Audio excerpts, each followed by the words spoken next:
안녕하세요.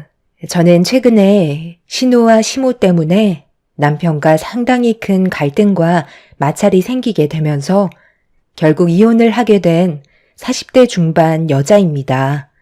최대한 좋게 생각을 해보려 해도 도저히 그 사람들의 행동을 이해할 수가 없어 사연을 신청하게 되었습니다.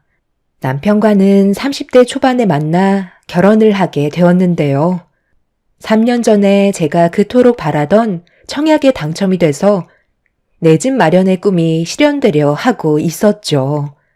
그런데 이 소식을 듣게 된 시댁 집안 식구들이 이상한 말을 늘어놓기 시작했어요.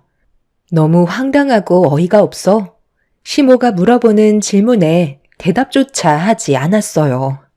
제가 아무런 반응이 없자 남편이 저를 툭툭 건들면서 시모가 물어보는 질문에 대답하라고 눈치를 주고 있었는데 왜 그렇게 해야 되는 건지 이해할 수 없어 남편을 노려봤지만 그런 저를 오히려 이상하게 쳐다보고 있었어요. 얘, 내 말 안 들리니? 너 청약에 당첨이 됐다면서. 너희들이 지금 살고 있는 집도 충분히 넓고 좋은데 굳이 거길 들어갈 필요는 없잖아. 그래서 나중에 입주할 때 내 딸도 그 시기에 맞춰서 결혼하면 딱 좋을 것 같아서 물어보는 건데 그게 그렇게 잘못된 거야? 대꾸도 안 할 정도로 기분이 상했니? 솔직히 기분이 좋지 않은 건 당연한 거잖아요. 입장을 바꿔놓고 생각을 해보세요. 요즘 청약이 있어도 내 집 마련하기가 쉬운 것도 아닌데 정말 신중히 결정하고 청약을 지원한 건데 그걸 왜 아가씨한테 넘겨줘야 하는지 이해가 안 돼서 아무 말도 하지 않고 있었는데 무슨 말을 듣고 싶으신 건데요? 제가 청약에 당첨이 된 거잖아요. 무슨 말을 하셔도 제 대답은 같을 수밖에 없어요. 지나가는 사람 붙잡고 얘기해 보세요. 어머님이 이상하다고 할걸요? 얘 말하는 것 좀 봐라. 그래서 지금 내가 부탁을 하는데도 받아들이기 싫다는 거야? 너희들은 젊었을 때부터 결혼해서 굳이 청약 필요 없어도 아무 집이나 들어가서 살 수 있을 만큼의 자본금이 있지만 내 딸 미연이는 결혼을 하고 싶어도 그쪽 집안도 준비가 덜 돼서 여러 가지로 어려움이 많은데 네가 어느 정도 양보만 해준다면 미연이도 결혼하는데 좀 더 여유롭게 생활할 수 있게 되는 거잖아. 가족이란 게 뭐야? 서로 어려울 때 도와주는 게 가족 아니니? 가족이요? 저희가 언제부터 가족 타령했었죠? 어머님, 말은 똑바로 하셔야죠. 저희가 지금 살고 있는 집 입주금이 좀 모자라서 그때 도와달라고 부탁하지 않았어요? 그런데 아가씨가 옆에서 자기 나중에 결혼할 때 필요한 자금이라면서 절대 빌려주지 말라고 난리 친 적 있었죠? 안 갚겠다는 것도 아니었고 저희 둘이 맞벌이 하고 있으니까 5천만 원 정도는 시간만 있으면 갚을 수 있는 돈인데도 그것조차 싫으셔서 저한테 등 돌리지 않으셨어요? 그때 저희가 대출도 너무 많이 받아서 어렵게 부탁드린 건데 충분히 도와줄 수 있다는 거 이 사람한테도 다 들었었는데 아가씨가 빌려주지 말라는 말에 두 귀를 닫으셨으면서 제가 청약 당첨되니까 이건 또 욕심 나시나 봐요. 무슨 말을 하셔도 달라지는 건 없으니까 청약 얘기는 그만하셨으면 좋겠어요. 이게 제가 드릴 수 있는 답변이네요. 어머, 새언니, 정말 너무한 거 아니에요? 그때도 제가 오죽 힘들었으면 그랬겠어요. 왜 빌려주지 말라고 했던 건데요? 그렇게 되면 저도 대출을 많이 받아야 하니까 그랬던 거죠. 지금 서로 자금이 없어서 결혼 못하고 있는 거 뻔히 알고 있잖아요. 집 문제만 해결돼도 정말 행복하게 살 수 있을 것 같은데 정말 안 되겠어요? 그 집은 너희들 직장에서 꽤 먼 곳 아니야? 지금 살고 있는 집이 직장과 거리가 가까우니까 그 근처로 이사한 건데 굳이 그쪽으로 갈 필요가 있겠어? 미연이는 네가 청약 당첨된 위치에서 직장이 코앞이라 여건도 딱 좋은데 이번에 결혼 선물로 주면 얼마나 좋겠니? 중도금은 내가 중간에서 해결해 줄 테니까 우리한테 분양권을 넘겨줬으면 좋겠다. 너희들은 그냥 지금 집에서 사는 게 100배, 1000배 좋을 것 같은데 내 말 듣고 서로 좋게 해결 보면 안 되겠니? 더는 시댁 식구들의 말을 들어주고 싶지도 않아 입을 닫아 버렸어요. 자신들이 원하는 답을 내놓으려 하지 않자 얼굴을 붉히면서 남편한테 불만을 털어놓고 있었습니다. 저는 시댁 식구들이 왜 이렇게까지 제가 청약에 당첨이 된 아파트를 본인들이 가지려고 하는지 모르는 게 아니었어요. 청약을 신청했던 지역은 경쟁률이 상당히 높은 곳이라 당첨이 될 확률도 높은 편은 아니었지만 저 같은 경우 모든 조건이 충족이 되어 있는 상태였죠. 물론 직장과는 좀 떨어진 곳에 당첨된 거지만 한 지역에 오래 살았었고 청약을 넣은 기간 또한 오래됐었지만 제일 중요했던 건 저에게는 아이들이 셋이나 있었어요. 그래서 남들보다 조금은 유리한 조건에 속해 있었는지 간절하게 바랬던 청약에 당첨이 될 수 있었죠.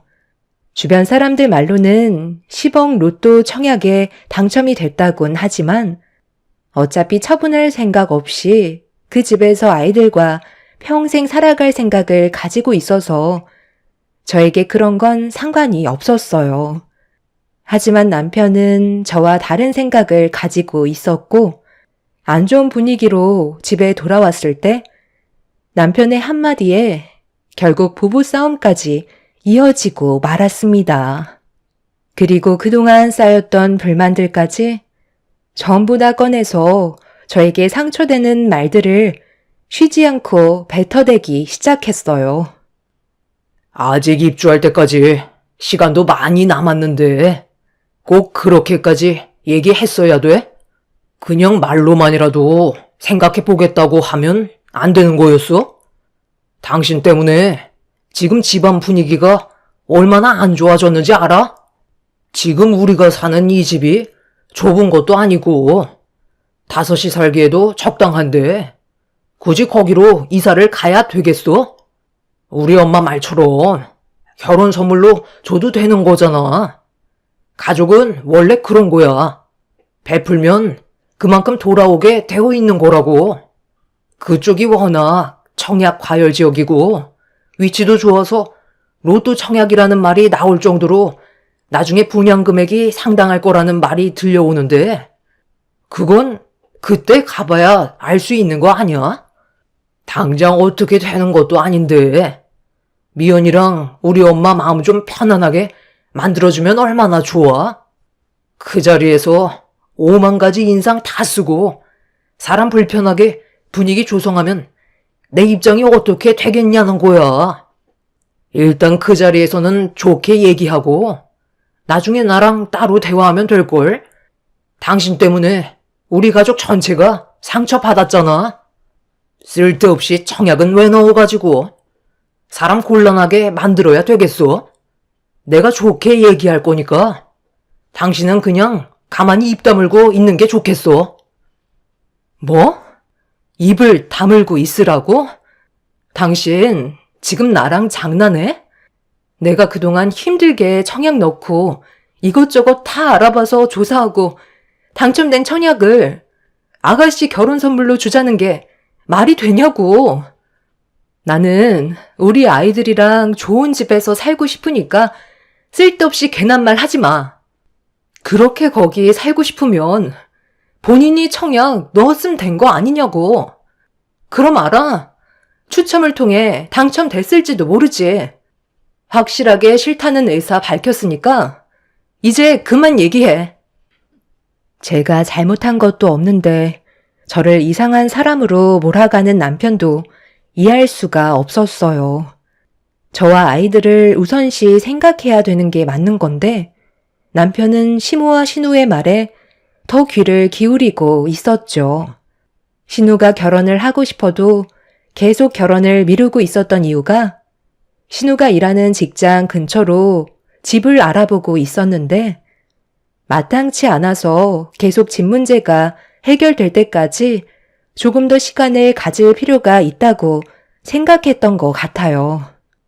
그런데 신우 직장 근처에는 집값이 상당한 가격으로 책정이 되어 있어서 여러 가지로 어려움을 겪고 있었습니다. 그렇다고 대출도 한계가 있었어요. 그러다 보니 결혼은 계속 미룰 수밖에 없었는데 제가 청약이 당첨되었다는 소식을 듣게 되자 신우가 당첨된 저희 집에서 살고 싶다는 말을 꺼내게 되었던 거죠. 시모도 신우가 결혼식을 계속 미루고 있다 보니까 신경이 많이 쓰여서 얘기한 것 같긴 하지만 상식적으로 누가 신우 결혼 선물로 청약이 당첨된 집을 넘겨주겠어요. 제가 살고 싶은 집인데 그걸 원한다는 것 자체가 말이 안 되는 거였죠. 하지만 시댁 식구들은 오히려 싫다고 반대하는 저를 이상하게 생각하고 있었습니다. 그때부터 남편과 저와의 사이에 금이 가기 시작했어요. 그리고 좀처럼 서로에 대한 감정을 좋게 해결할 수가 없었습니다. 이런 식의 갈등이 지속되기 시작하자 아이들이 보는 앞에서도 자주 싸우게 되는 모습을 보여주게 되면서 저희 가정은 점점 위태로워지고 있었습니다. 저는 그저 좀 더 좋은 환경에서 아이들을 키우고 싶은 마음에 청약을 신청했던 거고 남편도 괜찮을 것 같다고 해서 결정한 건데 전혀 예상하지 못한 일들이 눈앞에 펼쳐지니 어떻게 해결을 봐야 할지 모르겠더라고요. 가족들에게 축하를 받게 될 줄 알았지 분노를 사게 될 줄은 정말 꿈에도 몰랐습니다. 그렇게 냉기가 흐르는 관계 속에 불편함을 가지고 시모가 부르셔서 주말에 어쩔 수 없이 시댁에 들리게 됐는데 거실에 앉아있던 신우가 저를 노려보면서 한마디 툭 던지는 순간 들어오자마자 결국 저도 참아왔던 감정을 터뜨리고 말았어요. 어머, 가족은 생각은 하나도 안 하고 혼자만 잘 먹고 잘 살려는 이기적인 언니 왔어요? 엄마, 저는 이제 그만 나가요. 올케 언니 얼굴 보고 싶지가 않아서요. 아가씨, 지금 뭐라고 했어요? 아무리 불만이 좀 있어도 윗사람한테 그런 식으로 버릇없이 말을 하면 되겠어요? 내가 뭘 잘못했길래 이런 취급을 받아야 하죠? 너도 참, 틀린 말 한 것도 아닌데 왜 이렇게 흥분하고 그래? 오늘 확실하게 얘기 좀 해보고 싶어서 얼굴 좀 보자고 한 거다. 너 청약 당첨된 집에 들어가서 살 거니? 들어가서 살고 싶으니까 청약 신청한 거 아니겠어요? 똑같은 말 반복하고 싶지 않아요. 저는 아이들과 그 집에 들어갈 거고 아가씨한테 줄 생각 전혀 없어요. 그래? 그럼 오늘 너는 이 시간 이후로 내 며느리가 아니다. 무슨 뜻인지 알지? 서로 얼굴 볼 필요 없다는 거야. 중간에서 괴로워하는 내 아들 얼굴 보는 것도 나 또한 힘드니까 나도 이제 그만하고 싶다. 이런 식으로 서로 얼굴 붉히면서 살아봤자 뭐 하겠어? 혼자만 생각하는 이기적인 며느리 나도 보고 싶지 않다. 아, 그래요? 그건 제가 바라는 거였는데 먼저 말씀해 주셔서 정말 감사합니다. 오늘 여기 오는 것도 진절이 나게 싫었거든요. 말이 통하지도 않는 사람들과 함께 살아간다는 게 얼마나 고통스러운 일인지 이번에 뼈저리게 느꼈어요. 그럼 볼일 끝난 거죠? 저도 이런 지긋지긋한 생활 빨리 벗어나고 싶었거든요. 저는 뭐 좋아서 때 되면 어머님 댁에 들리는 줄 알아요? 그동안 제가 말을 안 하고 참아왔는데 명절 때만 되면 온갖 잡일 저한테 다 시키고 힘들게 음식 만들고 있는데 자리 깔고 앉아서 가족이라고 도와주지도 않고 입에만 밀어넣고 있는 아가씨가 정말 마음에 안 들었거든요. 큰일이 있을 때만 가족이 아니라 작은 일에도 신경 쓰고 서로 돕는 게 가족 아닌가요? 본인들이 원하는 걸 해주지 않았을 때는 가족이 아니라고 얘기하는 것 자체가 잘못된 거죠. 그리고 아무리 가족이라고 해도 해결해 줄 수 없는 것들도 있는 거예요. 인연 끊자고 직접 얘기해 주셔서 정말 감사합니다. 그 말을 간절히 기다리고 있었는데 이제야 속이 후련하네요. 무슨 일이 있더라도 제발 부탁인데요. 오늘 이 시간 이후로 서로 얼굴 볼 일 없었으면 좋겠어요. 그럼 이제 그만 돌아가 봐도 되는 거죠? 당신 지금 뭐 하는 짓이야? 우리 엄마가 서운해서 저러시는 건데 방금 뭐라고 그랬어? 인연을 끊겠다고? 누구 마음대로 인연을 끊어? 이런 식으로 행동하면 더욱더 안 좋아진다는 거 몰라? 설득하고 좋게 풀어나갈 생각은 안 하고 극단적으로 분위기를 이끌어가면 결국 상처만 남을 텐데 당신은 정말 우리 가족이랑 등 돌리고 살고 싶은 거야? 그렇게 되면 나와의 관계에서도 문제가 생길 테고 결국 우리 둘 또한 돌이킬 수 없는 길을 걷게 될지도 모른다고. 그걸 바라는 건 당신 어머님이랑 아가씨 같은데? 그리고 당신도 나랑 헤어지는 걸 원하는 거 아니야? 그래서 지금 이런 식으로 행동하는 거잖아. 청약 문제 때문에 지금까지 계속 서로 얼굴 붉히면서 지내고 있는데 당신은 지금까지 단 한 번도 내 편에 서준 적이 없었잖아. 팔은 안으로 굽는다고 아가씨랑 어머님 편에만 서 있었잖아. 내가 얼마나 지금 난처하고 당황스러운지 알아? 결혼 선물로 아파트를 준다는 게 말이 되냐고. 그렇게 원하면 여건되는 어머님이 어머님 짐 처분해서 해주시던가요. 그러고서 합가를 하시던 하세요. 저한테만 바라지 마시고 아가씨랑 결혼할 남자가 능력이 없으면 다른 남자를 물색하던가. 나처럼 계획을 하고 준비하면 차후에 청약에 당첨될 수 있게 될 텐데 왜 이렇게까지 억지를 부리는지 모르겠네. 차라리 우리 그만하자. 언제까지 이렇게 살 건데? 지금 상황에서 당신과 내가 좋은 관계를 유지할 수 있을 거라 생각해? 아이들을 생각해서 지금까지 참고 살아왔는데 이번만큼은 너무 납득이 되지 않은 모습들을 많이 봐서 그만하고 싶은 생각뿐이야. 당신도 우리의 관계에 대해 진지하게 생각해봐. 나는 지금 이렇게 사는 게 너무 지쳤어. 남편은 제가 하소연을 해도 들어주려 하는 것보단 이해할 수 없다는 표정을 보이며 알아서 하라고 되레 화를 내고 있었습니다. 함께 살아온 세월이 적은 것도 아닌데 제 입장을 이해하지 못하는 남편한테 너무 서운했었어요. 그날 이후 저희 부부의 관계는 회복할 수 있는 길이 보이지 않았고 남편과 각방 생활을 하면서 억지로 하루하루 힘겹게 살아가고 있었습니다.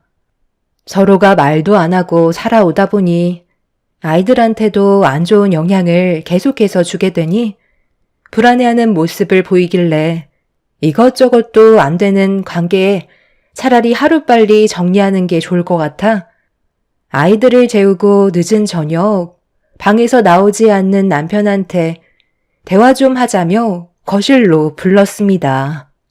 억지로 거실로 나온 남편은 이제는 제 얼굴조차 보고 싶지 않다는 듯 쳐다도 안 보고 있었지만 할 말은 해야 했어요. 저번에 어머님 댁에서도 얘기했었지만 당신과 나와의 관계에 지금 상당히 문제가 커졌다는 걸 인지하고 있을 거야. 그리고 아이들에게까지 안 좋은 영향을 끼치고 있어. 아무것도 해결되지 않는 상태에서 계속 이런 식으로 살아가다 보면 분명 더 안 좋은 결과만 가져오게 될 거라고. 그러니까 앞으로 어떻게 할 건지 확실하게 얘기해 줬으면 좋겠어.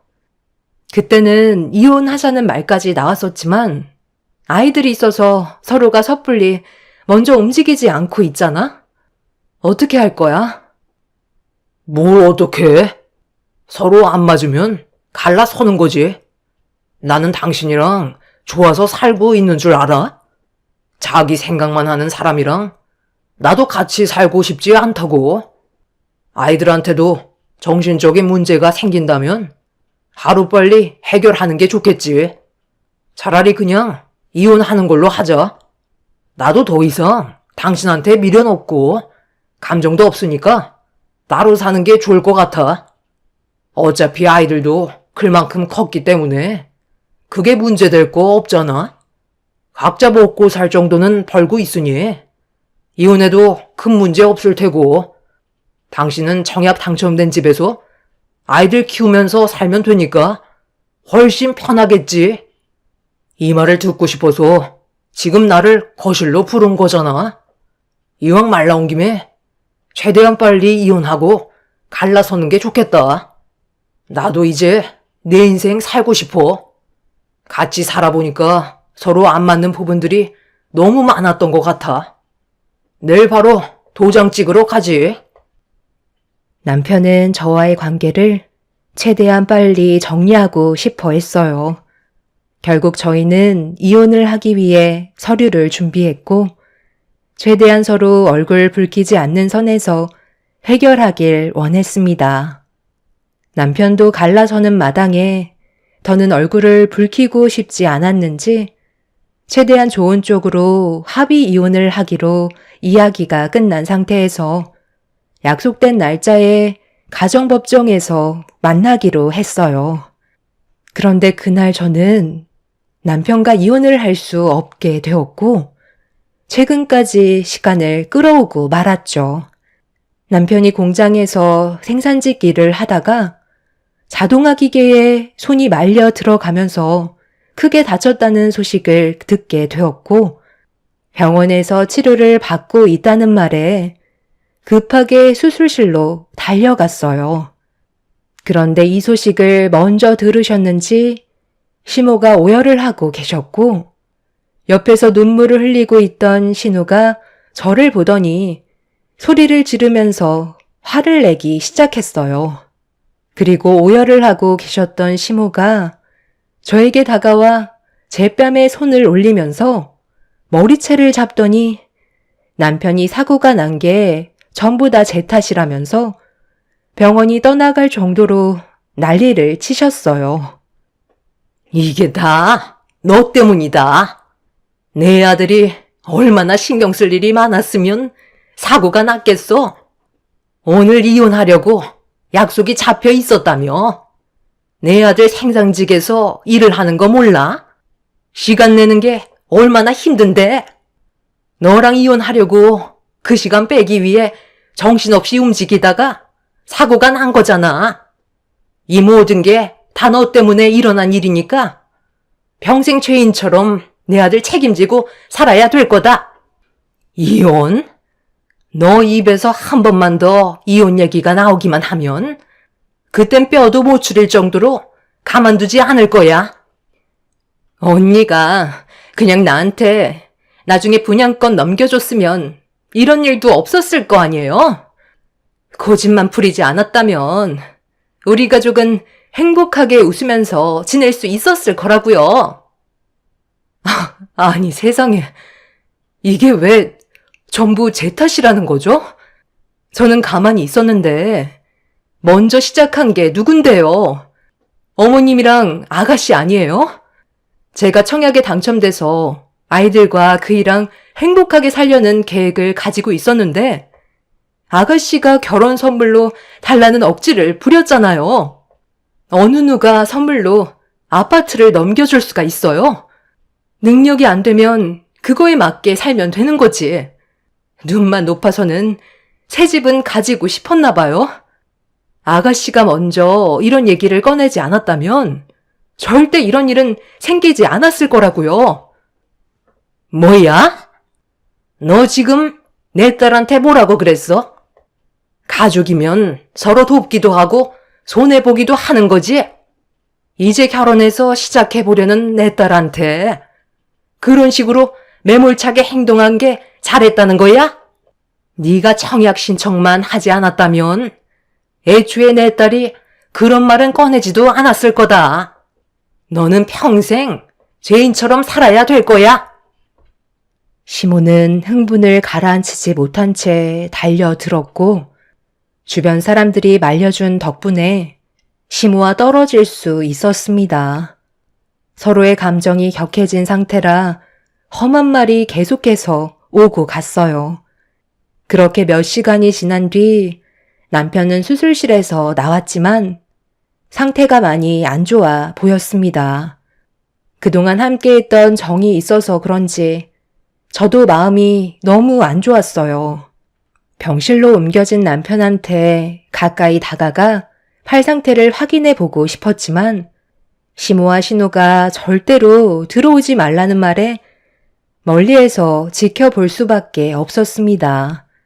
의사의 말로는 롤링에 팔이 빨려 들어가면서 뼈가 전부 다 으스러져 수술하는데 상당히 어려운 부분들이 많았었고 회복을 한다 해도 평생 후유장애를 가지고 살아야 된다는 충격적인 말을 듣게 되었죠. 최선을 다해 수술을 했지만 오른쪽 팔을 아예 사용할 수 없을지도 모른다고 경과를 지켜봐야 된다는 추가적인 내용도 알려주셨습니다. 시모와 신우는 마취에 깨어나지 못하고 있는 남편을 보며 오열을 하고 있었어요. 앞이 캄캄할 정도로 남편과의 문제를 어떻게 해결해야 될지 몰랐습니다. 그렇게 며칠 동안 멀리에서 남편의 상태를 지켜보고 있었는데 조금 기력이 회복한 남편이 들어오지 못하는 저를 병실 안으로 불렀어요. 시모와 신우는 제 얼굴 볼 필요 없다며 접근하길 꺼려 했지만 남편은 저보고 가까이 오라며 손짓을 하고 있었습니다.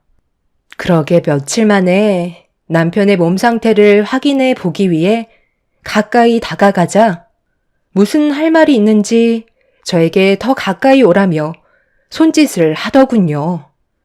그래서 고개를 숙여 남편이 무슨 말을 하려는지 듣기 위해 좀 더 가까이 다가가는 순간 남편은 왼쪽 손으로 제 뺨을 사정없이 내려쳤고 너무 놀란 저는 뒤로 넘어지고 말았습니다. 이게 다 너 때문이야. 쓸데없이 청약을 넣어서는 집안 전체가 휘청거리고 있잖아. 내 오른팔 어쩔 거야? 감각도 없고 손가락 하나 까딱할 수 없다고. 너만 아니었으면 나는 이렇게 살지도 않았어. 이혼? 내 몸이 이런데 내가 이혼해줄 것 같아? 평생 당신 등에 빨대 꽂고 살 테니까 당신은 쥐 죽은 듯이 살아. 그리고 청약 당첨된 거 내 동생한테 분양권 넘겨줘. 알겠어? 그렇게 하지 않으면 평생 동안 당신을 못 살게 굴 거고 살고 싶지 않을 만큼 괴롭게 만들 테니 각오해. 남편한테 뺨을 허용하게 된 순간 모든 것들이 무너져 내렸어요. 하지만 남편의 말대로 제가 괜히 청약을 넣어서 이런 안 좋은 상황까지 오게 된 것 같아 죄책감에 아무 말도 할 수가 없었습니다. 남편은 한쪽 팔을 움직이기 위해 끊임없이 재활 치료를 했었지만 노력을 해도 팔은 좀처럼 돌아오지 않았고 손가락 하나 까딱하지 않자 의사는 평생 장애를 겪고 살아야 한다는 진단을 내리게 되었어요. 이렇게 된 게 저에게도 책임이 있는 것 같아 이혼은 생각조차 못하고 있었어요. 그리고 남편한테 온갖 시달림을 당하면서 힘겹게 살아오고 있었죠. 남편의 팔에 문제가 생기게 되면서 집에서 단 한 번도 나가지 않던 남편은 자신의 팔을 보며 현실을 받아들이지 못했고 그런 아픔을 잊어버리기 위해 술에 의존해 오면서 살아가고 있었습니다. 그리고 아이들을 대하는 행동들 또한 심각할 정도로 거칠어져서 안전을 위해 친정에서 아이들을 돌보며 힘겨운 삶을 살아가고 있었어요.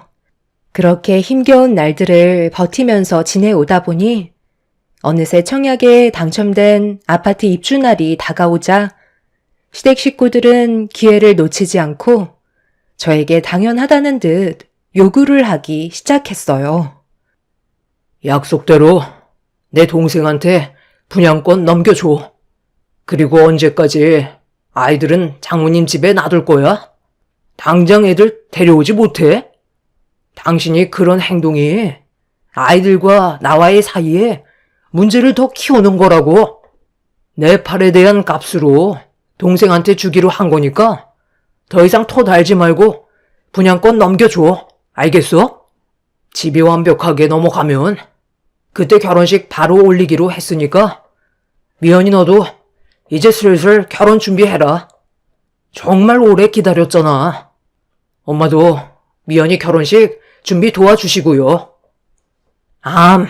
그런 건 걱정하지 마라. 엄마가 다 알아서 할 테니까 너는 몸이나 신경 써. 부동산에도 매물들이 꽤 나왔더구만. 벌써 분양가가 10억 넘게 잡혀 있던데. 저는 그렇게 할 수 없을 것 같아요. 그 집에서 살고 싶은 마음 없어요. 그래서 저도 부동산에 내놨어요. 제가 청약 당첨된 집인데 들어가지도 못하고 온갖 욕은 다 얻어먹으면서 지금까지 살아왔는데 아가씨한테만 좋은 일 시키는 거잖아요. 차라리 그냥 다른 집에서 사는 게 좋겠어요. 그 집은 원하시면 부동산에서 알아보세요. 매물 많이 나왔다면서요. 저희 집도 처분하려고 내놨으니까 제대로 된 절차 밟으셔서 금액 지불하시고 들어가시면 되겠네요. 너 지금 뭐 하자는 거야? 그 집을 왜 부동산에 내놔? 앞으로 집값이 계속해서 오를 수 있다고 하던데 그걸 내놓으면 어쩌자는 거야? 지금 반항하는 거니? 저는 할 만큼 했어요.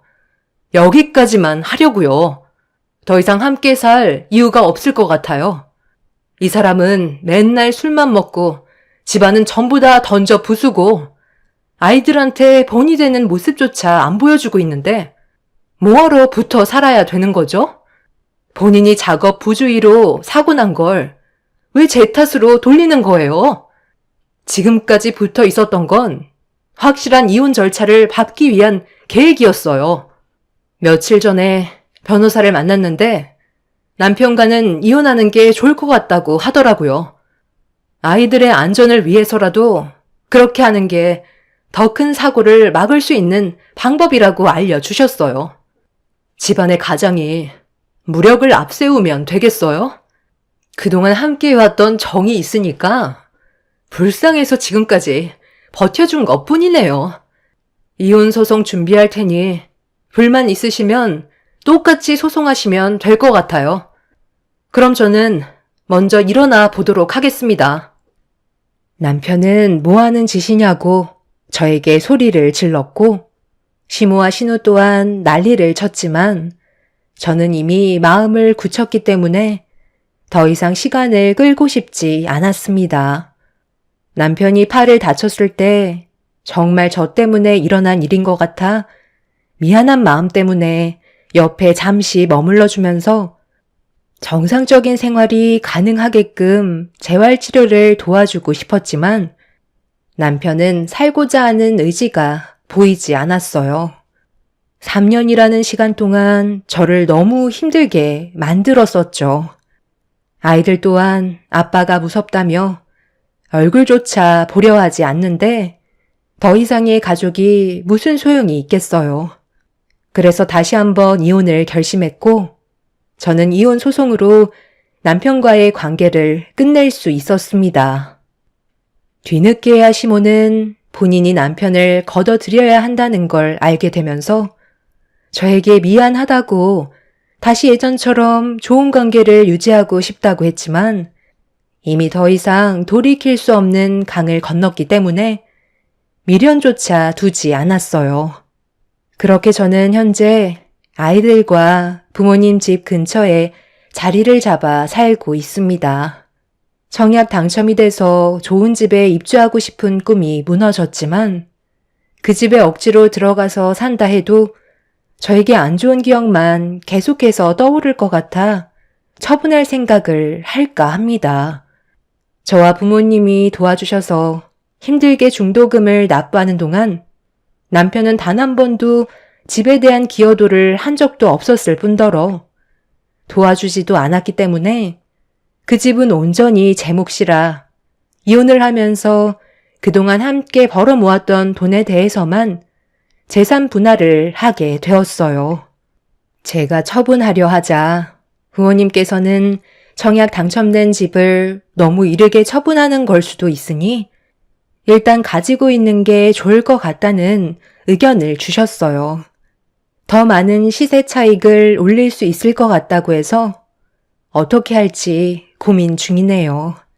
지긋지긋했던 시댁 생활 청산했으니 앞으로 저희 가족에게는 좋은 일들만 펼쳐졌으면 좋겠어요. 제 사연 들어주신 분들 감사합니다. 안녕하세요. 저는 경기도에 살고 있는 40대 여성이에요. 제가 이런 글을 쓸 줄은 정말 몰랐는데 저도 이런 글을 쓰는 날이 오더라고요. 전 유복하진 않지만 화목한 가정에서 자랐죠. 없이 자랐어도 부모님은 항상 저희가 기죽지 않게 늘 신경 써 주셨어요. 그래서 저와 제 동생은 언제나 웃음을 잃지 않고 살아갔었죠. 지금 생각해도 부모님께 얼마나 감사한 줄 몰라요.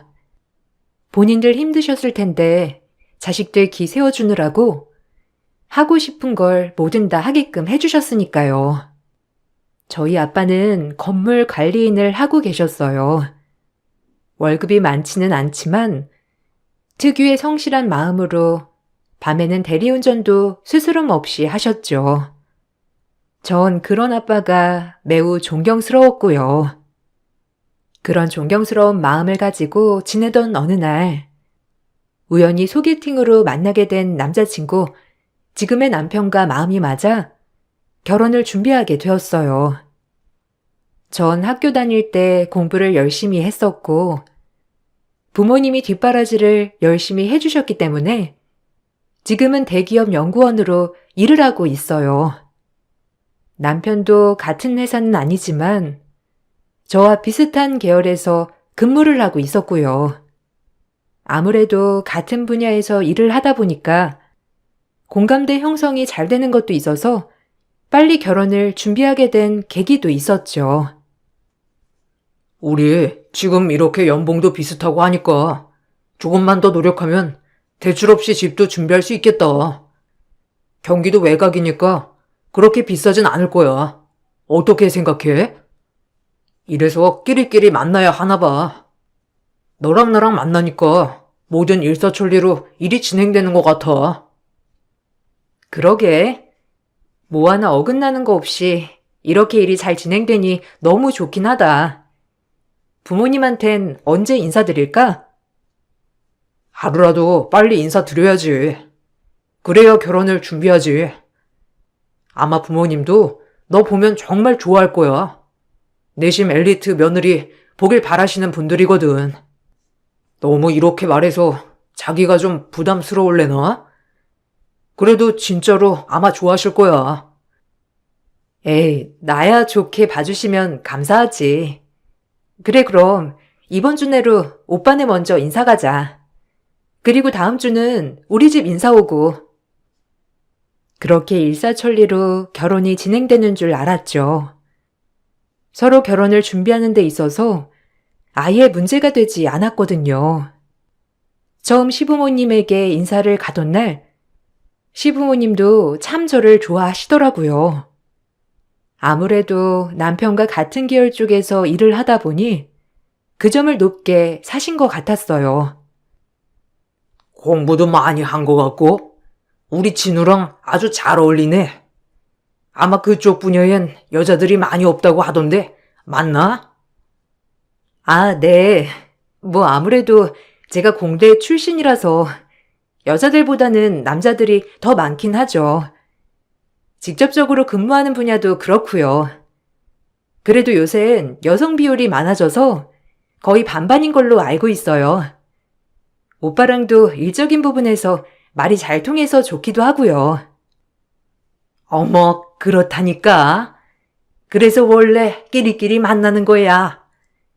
연봉도 비슷할 거고, 안 그래요? 아유, 난 수연 씨가 너무 마음에 들어. 꼭 우리 며느리 같은 느낌이 든단 말이지. 이렇게 우리 집으로 와줘서 고마워요. 내심 기대했는데 기대 이상이네. 남편 쪽 부모님들은 저를 참 마음에 들어 하셨어요. 저도 나쁘지 않더라고요. 절 이렇게 마음에 들어 하시니 뭐 딱히 저 역시도 긴장이 많이 풀어졌죠. 그렇게 시댁 인사를 마치고 남편이 저희 집으로 인사를 가던 날 남편은 저희 집을 보고 흠칫 놀라더라고요. 사실 아직도 작은 빌라에 사시는 부모님이셨거든요. 하지만 전 그런 부모님이 창피한 적이 단 한 번도 없었어요. 그래서 남편 반응이 좀 의아하긴 했죠. 이런 빌라를 처음 보나 싶기도 하고 솔직히 불쾌한 기분이 먼저 들더라고요. 그런 첫 만남이었죠. 여기야? 아니, 요새도 이런 빌라가 있구나. 보안이 완전히 엉망이네. 아니, 부모님 뭐 하신다고 했지?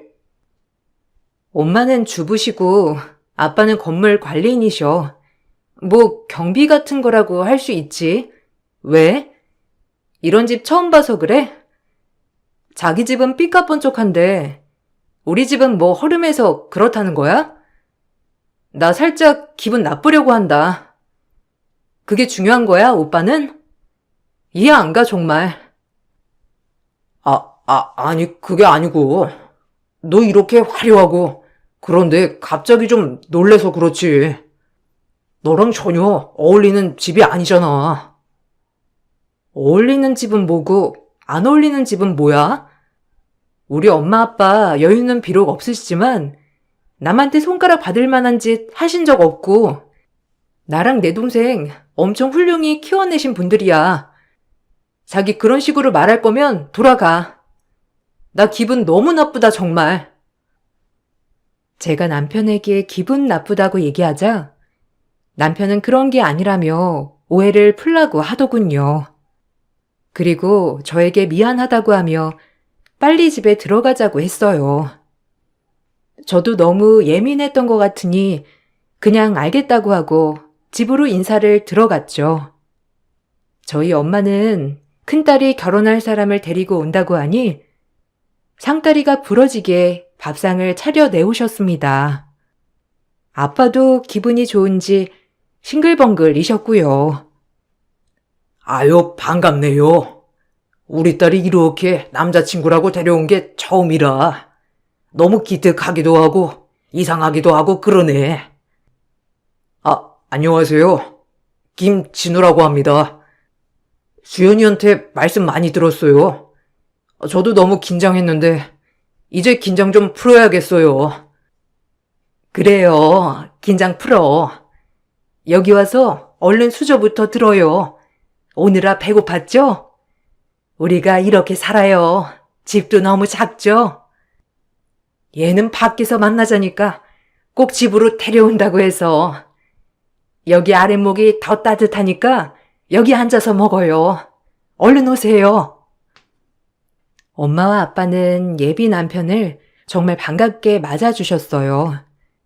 그와 달리 남편은 유난히 경직되어 있었고 딱히 그렇게 저희 부모님께 잘 보이려고 하지 않는 모습이었어요. 밥도 먹는 둥 마는 둥에 부모님이 물어보는 얘기나 이런 것들도 단답 위주로 하더라고요. 그런 모습을 보니 전 남편에게 실망을 했죠. 분명 집을 보기 전엔 그 텐션과 지금의 텐션이 확실히 달랐거든요. 자네는 뭘 좋아하나? 나중엔 내가 밖에서 크게 한턱 쏘겠네. 우리 딸 남자친구인데 내가 그런 것도 못할까봐. 아, 그냥 뭐 이것저것 다 잘 먹습니다. 에이, 아니요. 나중엔 제가 사드려야죠. 아우, 좀 외풍이 있네요, 집에. 집이 좀 옛날에 지어진 집이라 외풍이 좀 있어. 여보, 보일러 좀 더 틀어줘요. 우리 김서방 춥다고 하네, 네, 들었어요. 아유, 춥죠? 우린 워낙 적응이 돼서 춥지도 않거든. 우리 딸이랑 어울리는 게 너무 딱이네, 아주. 아, 네. 저 화장실 좀 갔다 올게요. 아, 화장실이 혹시 여기 맞나요? 아니, 화장실에 세면대가 없어서 놀랬어요. 고지굿대로 본인이 느낀 대로 말하는 남편에게 엄마는 오히려 미안해 하더라고요. 미안해 할 일이 아닌데 말이죠. 그럼 옛날 집이 원래 다 그래. 거기 바가지를 물 퍼서 손 닦으면 되잖아. 원래 옛날엔 다 이러고 살았어. 손 닦아 그걸로. 이제 밥도 다 먹었고 슬슬 가봐야 할 것 같은데. 늦기도 했고. 그럼 저 가보겠습니다. 나중에 또 뵐게요. 아, 벌써 가려고? 그래요. 너무 늦었는데 다음엔 내가 맛있는 거 사줄 테니까 그땐 아주 기대하고 나오라고. 남편은 늦었다며 서둘러 자리를 떴고 저 역시 부모님께 잠깐 배웅을 해주겠다고 하고 같이 나왔죠. 그리고 전 남편에게 참았던 얘기를 쏟아냈어요. 남편은 이게 뭐가 문제냐고 하면서 오히려 적반하장으로 뭐라고 하더라고요. 좀 놀랬어요. 아까 그 태도 뭐야? 엄마 아빠가 오빠 눈치 보는 거 못 봤어? 이 집에 왔으면 그냥 그러려니 해야지. 꼭 그렇게 왕자님 티를 내야겠어?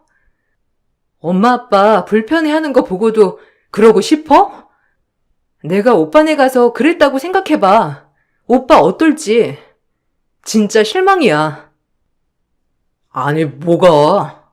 밥 잘 먹고 예의 있게 인사하고 나왔구만. 별것도 아닌 걸로 그럴래? 그리고 난 처음 보는 것들이 많으니 신기해서 그런 거지. 아버님도 다시 만나자고 했고 뭐가 문제라는 거야? 오히려 네가 더 니네 집에 예민한 거 아니야? 오히려 저를 예민하다고 몰아가는 남편에 할 말은 없었죠. 전 이 결혼에 대해 다시 생각해 보기로 했어요. 서로에 대해 문제는 없었지만 집안이 많이 기우는 결혼이었기 때문에 앞으로도 남편이 저희 집을 깔보고 무시할 것 같았거든요. 첫 만남부터 결혼식인데 나중엔 어떨까 싶었거든요. 이래서 결혼은 끼리끼리 하는 건가라는 생각도 들었고요. 제가 남편에게 생각할 시간을 갖자고 하자 남편은 저를 설득하기 시작했죠.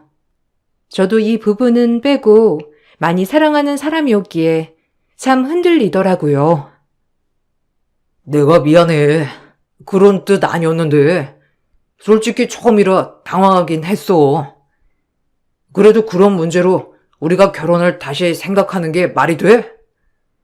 내가 딱히 잘못한 것도 아니고 그냥 네가 느끼는 기분 나쁨이잖아. 안 그러도록 노력할게. 너희 부모님도 나 좋아하시고. 우리 엄마 아빠는 아무나 데려왔어도 내가 사랑하는 사람이면 다 좋아하셨을 거야. 오빠가 딱히 잘해서가 아니고 착각 마. 여하튼 너무 미안해. 네가 그렇게 느꼈다면 내가 그렇게 되지 않도록 노력해 볼게. 그러니까 너도 다시 생각해줘, 어? 약속해.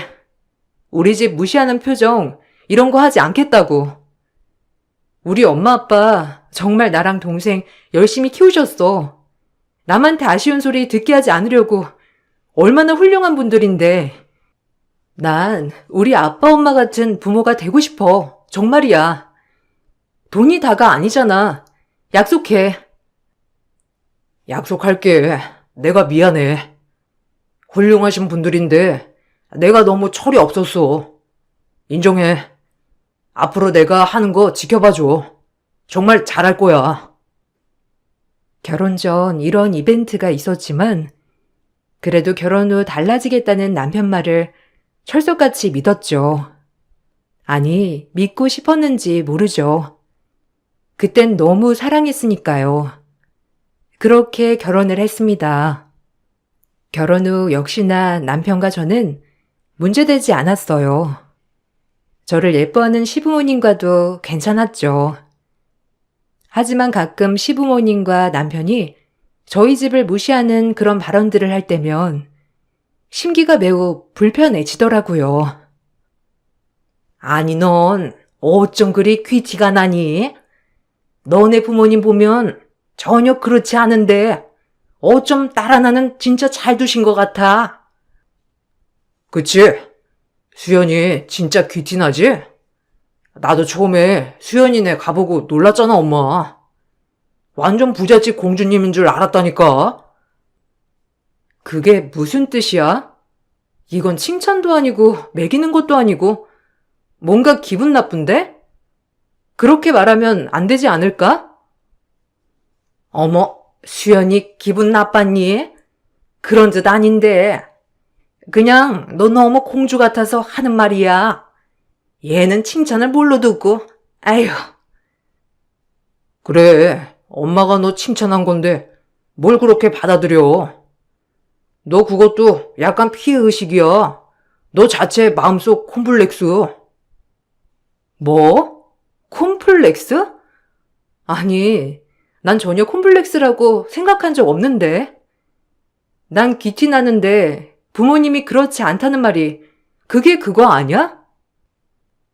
아유, 수연이 무서워서 무슨 말을 못하겠다. 그래, 알겠어. 그만해. 나랑 진우가 미안해. 됐지? 좋은 날 꼭. 항상 이런 식이었어요. 뭔가 모르게 기분 나쁜 말이죠. 저에게 딱 기분 나쁘게 하시진 않지만 애들러 친정과 이 집이 차이가 많이 난다는 식으로 늘 말씀하셨거든요. 남편도 마찬가지였고요. 그나마 집에 갈 때 예전처럼 놀래거나 그러진 않았지만 거의 친정 방문도 밖에서 꼭 만나려고 하더라고요. 그리고 늘 아빠가 묻는 말엔 묵묵부답 단답만 했고요. 아이고, 김서방 왔어? 아유, 내가 사람들한테 김서방 자랑 많이 했다고.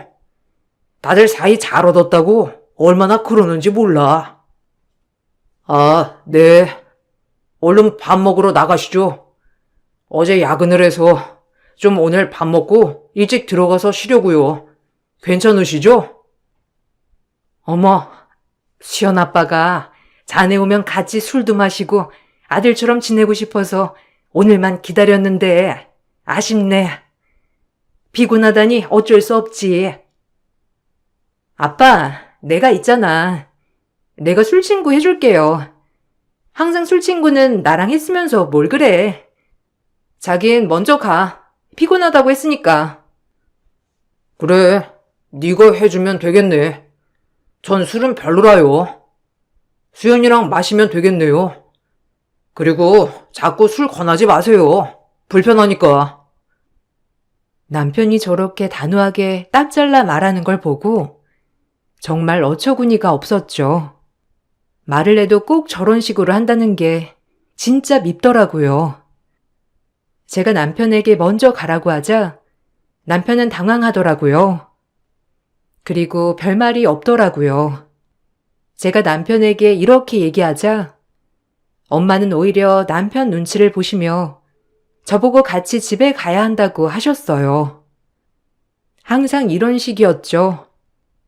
본인은 절대 우리 집을 무시한다고 하진 않았지만 언제나 저렇게 저희 부모님 눈치 보게 하는 건 변하지 않더라고요. 이런 게 쌓이다 보니 싸움이 잦아졌고요.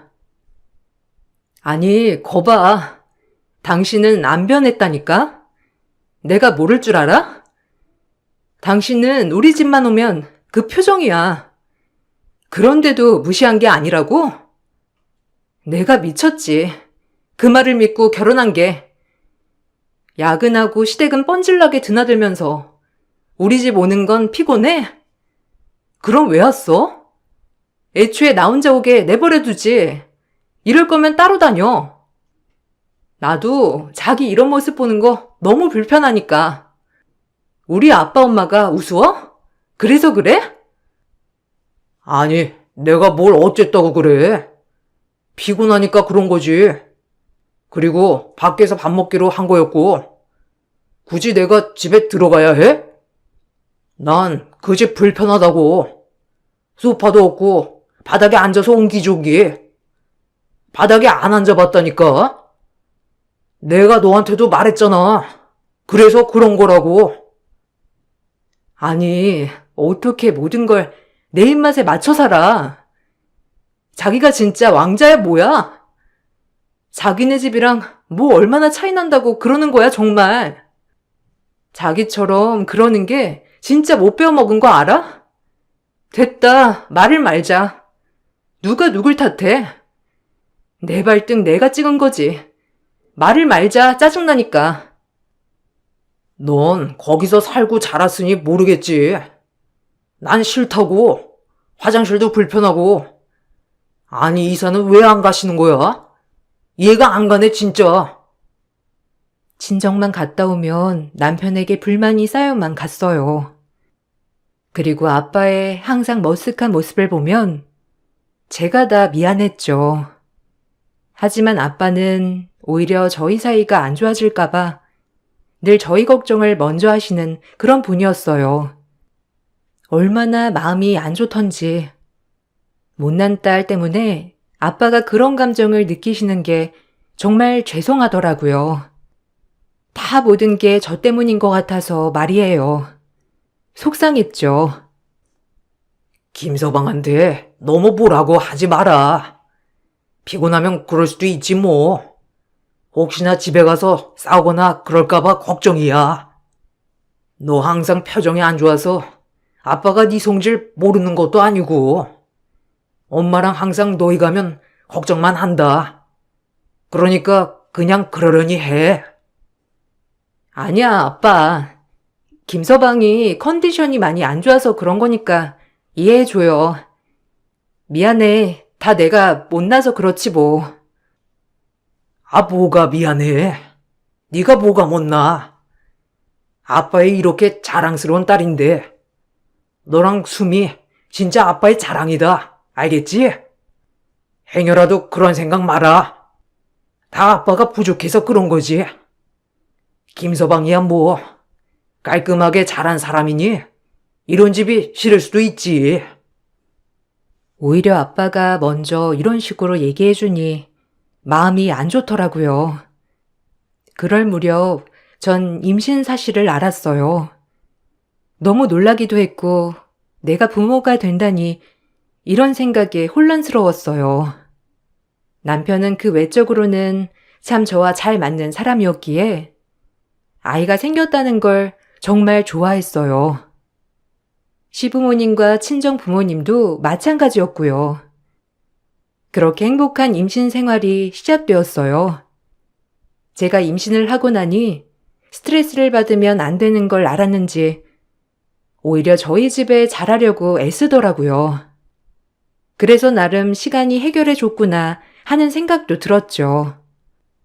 그렇게 아이를 낳았어요. 아이를 낳는 날 정말 모든 기쁨이 다가오더라고요. 그리고 시댁 식구, 친정 부모님 모두가 다 저를 보러 병실로 왔었죠. 하지만 아이를 낳은 기쁨도 잠시, 시부모님의 태도에 전 또 한 번 시댁식과 남편에게 실망하게 되었어요. 어머, 아가야, 축하해. 이렇게 예쁜 아기를 낳다니. 너랑 진우 판박이다. 완전 어쩜 이렇게 반반 닮았는지 너무 예뻐. 아, 그러게. 내가 뭘 해주면 될까? 우리 첫 손주한테 그게 한턱 선물해야지, 안 그래? 세아가 뭐 갖고 싶은 거 없니? 에이, 아니에요. 말씀만으로도 감사해요. 그냥 아이 나중에 많이 예뻐해 주세요, 아버님. 그거면 충분해요. 감사합니다. 어머, 사돈댁들 오셨어요? 아이가 너무 예쁘죠? 우리 진우랑 세아가 꼭 닮았더라고요. 아니, 근데 사돈어른은 일 끝나고 바로 오셨나 봐요. 옷이 좀 그러네. 그거 경비옷 맞죠? 아니, 그래도 여기 오는데 옷은 좀 갈아입고 오시지. 자랑도 아닌데. 아, 죄송합니다. 급하게 또 소식 받고 오느라고. 제가 너무 주체할 수 있어야지요. 실례가 됐다면 죄송하네요. 아니, 뭐가 실례야, 아빠. 바쁘면 그럴 수도 있지. 그리고 옷이 뭐가 어떻다고 일하고 오신 건데, 더러운 옷도 아닌데. 아, 그래도 여기 식구가 몇 명인데 경비 옷은 좀 그렇지, 자기야. 자랑도 아닌데. 여하튼 장모님, 장인어른 와주셔서 감사해요. 전 남편과 시어머니의 말이 기분이 너무 나쁘더라고요. 머쓱해하는 아빠를 보고 있자니 마음이 아파졌고요. 딸이 아이를 낳았다는 소식을 듣자마자 얼마나 좋으셨으면 일이 끝나자마자 달려오셨을까요? 아마 제 아이보다도 제 아내가 걱정되어서 달려오신 거라는 걸 전 알거든요. 제가 너무 화를 내면 분위기가 흐려질 것 같아 참았어요. 하지만 그날 일은 뚜렷이 기억이 나죠. 넌 몸은 괜찮은 거야? 제일 중요한 게 산모 몸인데. 네가 건강하면 다 됐어. 그걸로 충분하지 뭐. 먹고 싶은 건 없고. 아니야, 아빠. 난 괜찮아. 먹고 싶은 것도 아직 생각 안 나네. 이렇게 와줘서 너무 고마워요. 좀 앉아 있어요. 왜 아빠만 서 있어? 아니야, 아니야. 난 괜찮아. 너 괜찮은 거 봤으니 우린 이제 가야겠다. 얼른 쉬고 사돈 어른들이랑 얘기도 많이 나눠. 아빠는 제 몰골만 확인하시고 안심 후 돌아가셨죠. 아무래도 시댁에서 옷 가지고 눈치를 주니 그냥 돌아가신 듯 했어요. 얼마나 마음이 안 좋던지 아이를 안고 좋아하는 시부모님들도 참 얄미워 보이더라고요. 그러던 중 시아버지가 정년이 되어 퇴직을 하게 되었죠. 전 그래도 한평생 회사에 몸바친 아버님을 위해 감사패와 꽃다발을 맞춰 주문을 했어요. 하지만 남편은 평생을 고생하신 아버님에게 차 한 대를 사드리고 싶다고 하더라고요. 뭐 여기까진 제가 이해했습니다. 부모님 은혜를 아니까요. 아빠 퇴임식 때 차 한 대 뽑아 드리려고 해. 그래도 평생을 달려오신 분인데 이제 새 차 끌고 꽃길 달리시라고. 어때? 괜찮지. 그렇게 고생하셨는데 차 한 대 뽑아드리면 되게 좋아하시겠다. 그래, 적당한 차로 알아봐요. 난 괜찮으니까. 그랜저 정도면 되려나? 어른들 노후에 그 정도 차는 끌고 다니시던데. 내일 알아보러 가야겠다. 남편은 그 자리에서 바로 차를 알아보러 나갔고, 그렇게 아버님 퇴임 기념 선물로 6천만 원짜리 그랜저 차량을 선물해 드렸어요.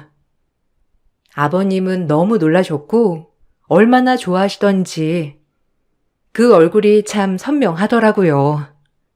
저 역시도 좋아하시는 모습을 보니 너무 좋았고요. 아이고, 이 차를 내가 정말 받아도 돼? 이제 아이 낳으면 돈 들어갈 일 많을 텐데 어떻게 차를 이렇게 사줬어? 어머, 우리 아들 며느리 너무 고마워. 아빠 그나마 차 바꾸고 싶어 했는데 그 마음을 어떻게 알고? 아유, 고마워. 내가 이거 두고두고 우리 친구들한테 자랑해야지. 이런 아들 며느리 봤냐고. 고맙다. 기분이다. 오늘 내가 쏜다. 아버님은 그랜저 차량을 받으시는 걸 알고는 정말 기분이 좋아 보이셨죠. 그렇게 그날은 행복한 하루였어요. 그러던 중 저희 아빠도 시아버지와 나이가 비슷했기 때문에 아빠도 마찬가지로 퇴임을 하게 되는 날이었죠. 전 어떤 선물을 할까? 그래도 고생한 우리 아빠에게 무슨 선물을 해드리면 좋을까? 정말 시아버지한테처럼 좋은 차 한 대를 선물해드릴까 하는 생각을 했어요. 자기야, 아빠도 곧 퇴임이시잖아. 아빠도 차 한 대 뽑아드리려고 하는데 어떻게 생각해? 적당한 가격으로 알아볼게. 뭐, 차? 아니, 장인어른이 퇴임하고 어딜 가신다고 차를 뽑아드려. 우리 아빠야 이곳저곳 모임도 많으신 분이니까 차가 필요하지만 장인어른이야 거의 주말 텃밭만 가시는 거 아니야? 차는 오버지. 우리 그리고 돈 아껴야지. 이번에 지출 꽤 컸잖아. 뭐라고? 아빠가 갈 데가 왜 없어? 당연히 아빠도 퇴임하면 이것저것 엄마랑 놀러 다녀야지. 평생 고생하신 분인데 지금 우리 아빠 차 사드리기 아까워서 그러는 거야? 진짜 그럴래? 내가 아버님 차 사드리자고 했을 때 자기처럼 했으면 어쩔래? 우리 아빠랑 갔냐고 장인어른이. 그냥 짜장면이나 한 그릇 사드려. 여기 6,000원. 이거면 되잖아. 아버님 짜장면 좋아하시잖아. 전 남편이 주는 6,000원을 받고 남편의 뺨을 날렸어요. 정말 어이가 없었고 내가 그래도 꾹꾹 눌러 담았던 게 고작 이런 마음이었나 싶더라고요. 솔직히 6,000원을 건네받고 나자 이젠 끝이구나 라고 생각이 들었던 것 같아요. 이 남자는 절대 변하지 않겠구나 말이에요. 전 그 길로 아이를 데리고 친정으로 갔어요. 남편은 계속 전화가 오고 시어머니까지 전화가 왔지만 받지 않았죠. 아니, 어찌 된 일이야? 김서방은 어쩌고 이렇게 와도 되는 거야? 무슨 일이야, 정말? 너희 잘 살아야 하는데. 나 이혼할 거야. 그 남자랑 못 살아. 그동안 많이 참았어요. 아빠, 엄마 너무 미안해. 그 사람이 아빠, 엄마 무시하는 거 더 이상 못 보겠어. 미안해요. 내가 애초에 잘 선택했어야 했는데 어리석었지 뭐. 정말 미안해, 아빠, 엄마. 이렇게밖에 못 살아서. 제가 엄마, 아빠 앞에 꺽꺽거리면서 울자 아빠는 절 조용히 안아주셨죠. 제 마음을 다 아는 것처럼 말이에요. 더더욱 죄송했어요. 아빠도 알고 계셨겠죠. 자기가 본인을 무시한다는 걸 말이에요. 하지만 그저 딸이 잘 살기만을 바랐던 아빠는 그동안의 모든 것을 눌러 담으신 거죠. 그래서 더 마음이 안 좋았어요. 전 아이 아빠랑 이혼하기로 다짐을 하였고 모든 걸 준비해 나가기 시작했습니다. 그러던 중 아빠는 할 일이 있다며 시아버지 차량이 언제 나오냐고 여쭤보더라고요. 그래서 제가 아는 출근 날을 말씀해 드렸어요. 정확히 출근 날. 알겠다. 아빠가 할 일이 있어서 그래. 넌 잠자코 있어 그냥. 아이만 생각해 지금은. 다른 거 신경 쓰지 말고. 그렇게 아빠가 기다리던 시아버지 차량 출근 날이 되었고, 아빠는 그 시간에 맞춰 남편에게 전화를 하여 만나자고 하더라고요. 아빠가 그리로 가겠다고 하면서 말이죠. 그래서 전 아빠를 쫓아갔어요. 혹시라도 남편 놈이 아빠에게 무슨 안 좋은 소리를 할까 싶었거든요. 저와 아빠가 시아버지와 남편을 기다리고 있을 때 저기서 멀리 오더라고요. 쭈뼛쭈뼛. 그리고 곧 남편은 제 얼굴을 보더니 화색이 돌아 달려오기 시작했죠. 아무래도 아빠가 전화한 게 저희를 화해시킬 줄 알고 그런 거보다 하더라고요. 자기야, 오랜만이야. 연락도 안 되고 나 반성 많이 했어. 너 없으니까 후회가 되더라. 내가 그날은 미쳤었나 봐. 장인어른 오셨어요? 우리 얘기는 이따 따로 하자. 너한테 할 얘기가 많아. 내가 얼마나 많은 생각을 했는데 이렇게 나와줘서 고마워. 뭐가? 착각하지 마. 그냥 아빠가 할 얘기 있다고 해서 나온 거야. 난 너랑 끝이야. 그때도 말했잖아. 난 변하지 않아. 아가야, 그래도 좀 진정하고. 아니, 사돈어른은 애들 싸움 안 말리고 뭐 하셨어요? 참나, 그러고도 부모입니까? 아빠는 계속 묵묵부답이다가 입을 떼더라고요. 아빠의 입에서 얘기가 나오자 남편과 시아버지의 태도가 돌변하기 시작했어요. 저도 물론 놀랐지만 갑자기 돌변한 남편이 더 얄밉고 정이 떨어지더라고요. 조금 남아있던 정마저도 말이죠.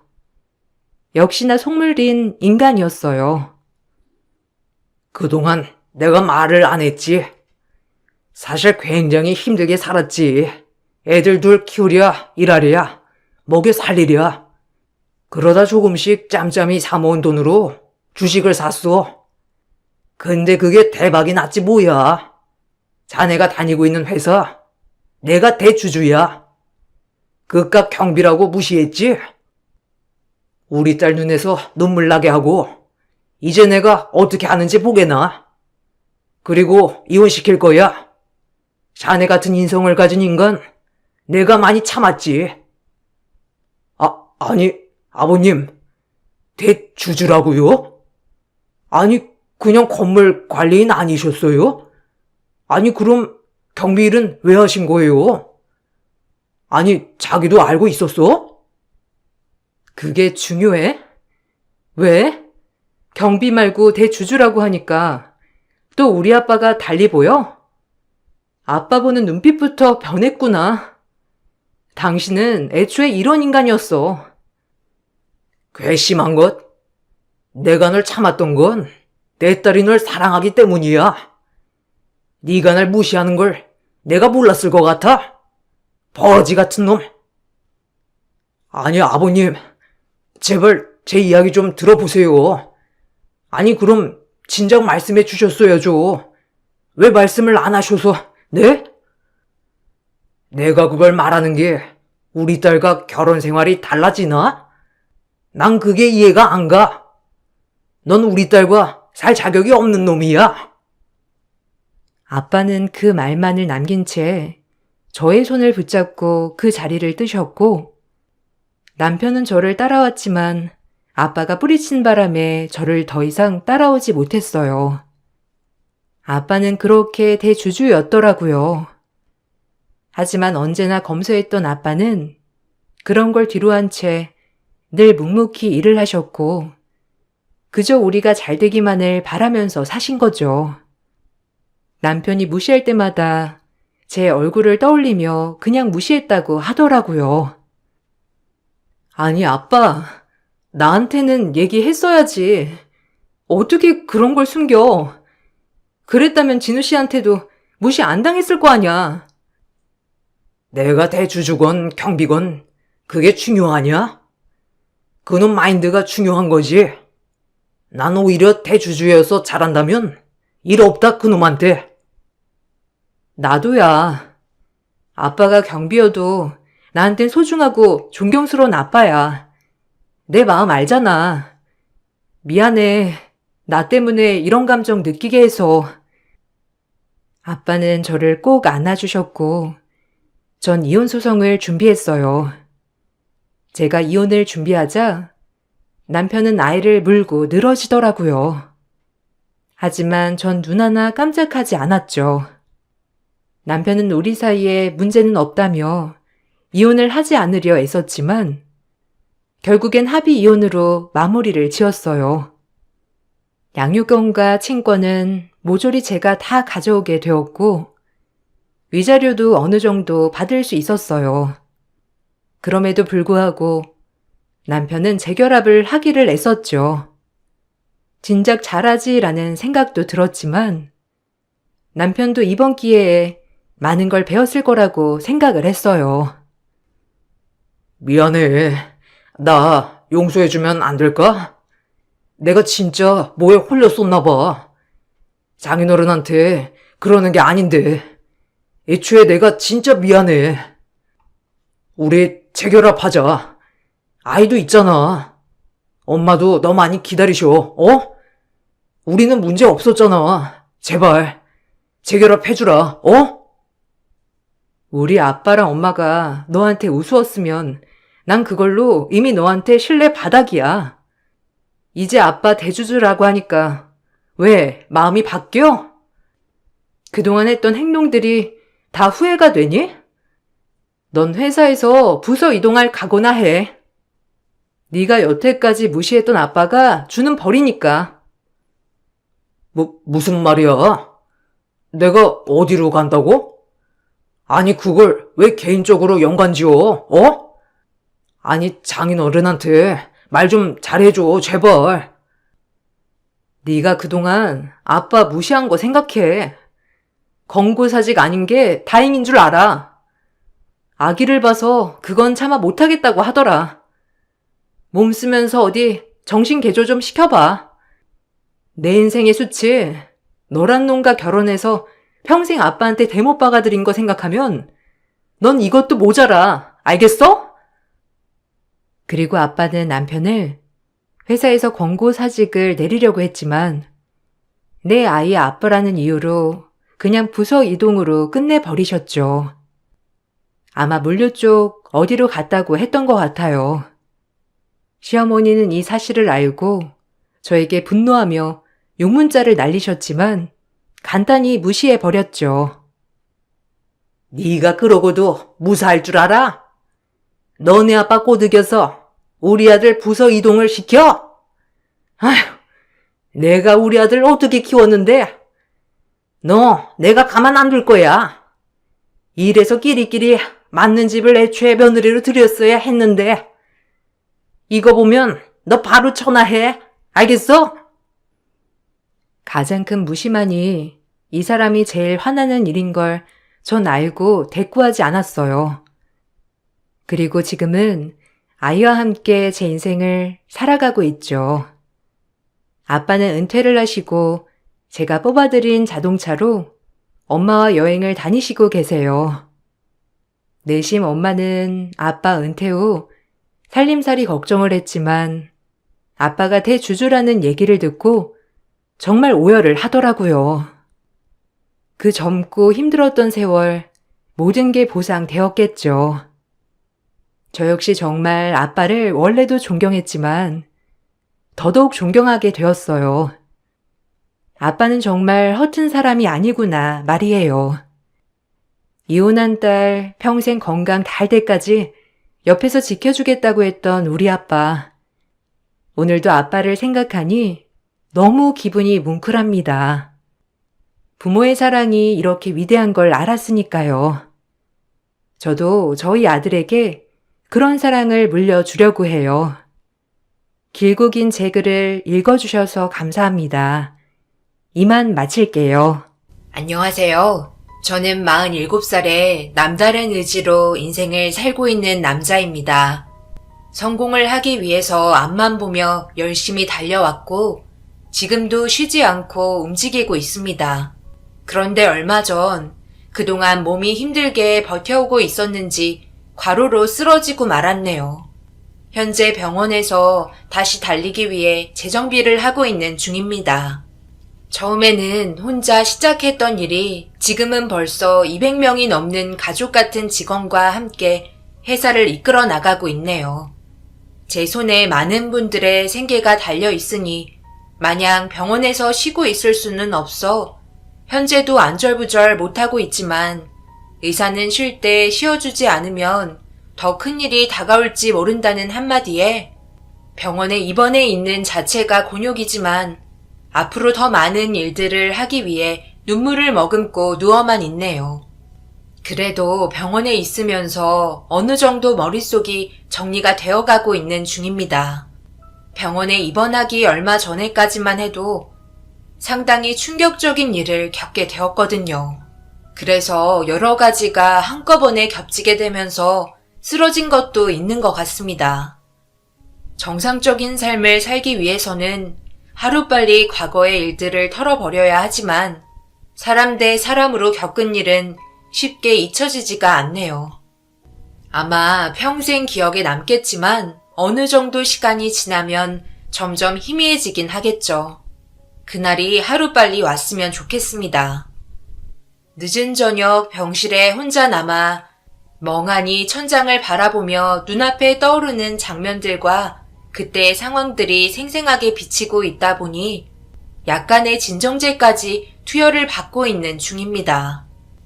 제 인생이 송두리째 바뀌어버린 고달픈 사연을 어디에라도 터놓고 말을 해야 살 것만 같아 이렇게 사연을 신청하게 되었습니다. 앞으로의 삶에 도움이 될 만한 것들을 인생 선배님들의 많은 조언을 들어보고 다시 새로운 삶을 시작하고 싶네요. 약 5년 전 저와 함께 인연을 만들게 된 한 여자가 있었습니다.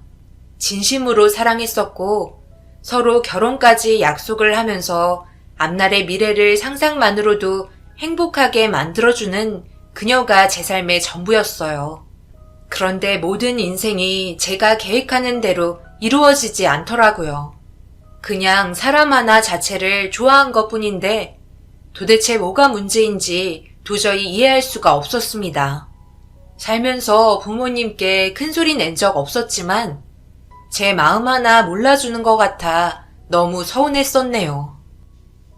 네가 뭐가 부족해서 그런 여자랑 결혼을 하겠다는 건지 엄마는 도저히 이해를 할 수가 없구나. 왜 하필 가진 것 하나 없는 파출부 여자인 거야? 네가 뭐가 부족해서? 지금까지 일만 추거라 하고 남들이 우러러 볼 수 있을 정도의 위치까지 올라왔으면서 고작 파출부 여자? 노무사에 썼다면서 도대체 왜 파출부로 전향한 건지 너는 이해가 되니? 적당히 데리고 놀고 엄마가 좋은 여자 소개해 줄 테니까 제대로 된 사람이랑 결혼하거라. 부모 말 들어서 나쁠 거 하나 없다는 거 너도 잘 알지? 어머니, 그렇게 안 봤는데 말씀을 정말 심하게 하시네요. 제가 사랑하는 여자라고 분명히 얘기했는데 어떻게 어머니 개인적인 생각만 하시는 거예요? 정말 이해를 할 수가 없네요. 제가 어머니 입장이었다면 절대 이렇게까지 나오지 않았을 거예요. 사람 대 사람으로 서로 진정 사랑해서 만나고 있는 거지 돈을 보고 만나고 있는 것도 아니에요. 너무 실망이네요. 너는 당연히 그 여자가 가진 게 없으니 돈 보고 만나는 게 아니라고 얘기하겠지만 그 여자는 다를걸? 네가 가진 재산이 탐나서 무슨 수를 써서라도 결혼하려고 달려들 거다. 걸려도 아주 제대로 걸려버렸네. 내가 조만간 그 여자 만나봐야겠다. 머리털을 다 뽑아놔야 다신 얼씬도 안 하지. 네가 순수한 걸 알고 접근한 걸 모르니? 사람 함부로 믿으면 안 되는 거 몰라? 세상 떠난 아버지가 왜 어머니를 선택했는지 저는 정말 모르겠어요. 도대체 어디가 좋아서 만난 걸까요? 제가 알기론 어머니 집안도 찢어지게 가난했다고 알고 있는데 그래서 더 그런 집착을 하시나 봐요. 지금까지 어머니 말 한마디도 걸은 적 없었지만 이번만큼은 한 발 물러나 주셨으면 좋겠어요. 저도 참는데 한계가 있고 무작정 가만히 있진 않겠어요. 어머니는 제대로 코 꼈다며 집안이 떠나갈 정도로 난리를 치셨어요. 제가 얼마나 벌고 있는지 무슨 일을 하는지 그녀는 잘 알지도 못하는데 무작정 의심부터 하는 어머니의 행동들이 저를 실망하게 만들었고 그런 모습이 대화하는 것 자체가 꺼려지게 되더라고요. 과거에 그녀가 노무사의 직업을 가지고 있었지만 생각보다 그렇게 큰 돈을 버는 직업은 아니었어요. 그리고 혹시 몰라 어머니한테 말을 안 했던 부분 중 하나가 바로 그녀의 몸 일부분이 신체적인 장애가 있어서입니다. 예전에 출장을 가던 도중 퇴근길에 잠시 편의점에 들려 맥주 한 캔 사서 집으로 들어가고 있는데 뒤에서 오는 차가 덮치면서 머리를 심하게 다쳐 점점 기억력이 감퇴되는 걸 느끼면서 어쩔 수 없이 그만두게 되었다고 해요. 저와 데이트를 하려고 약속을 잡으면 몇 번이나 약속한 날을 까먹기도 합니다.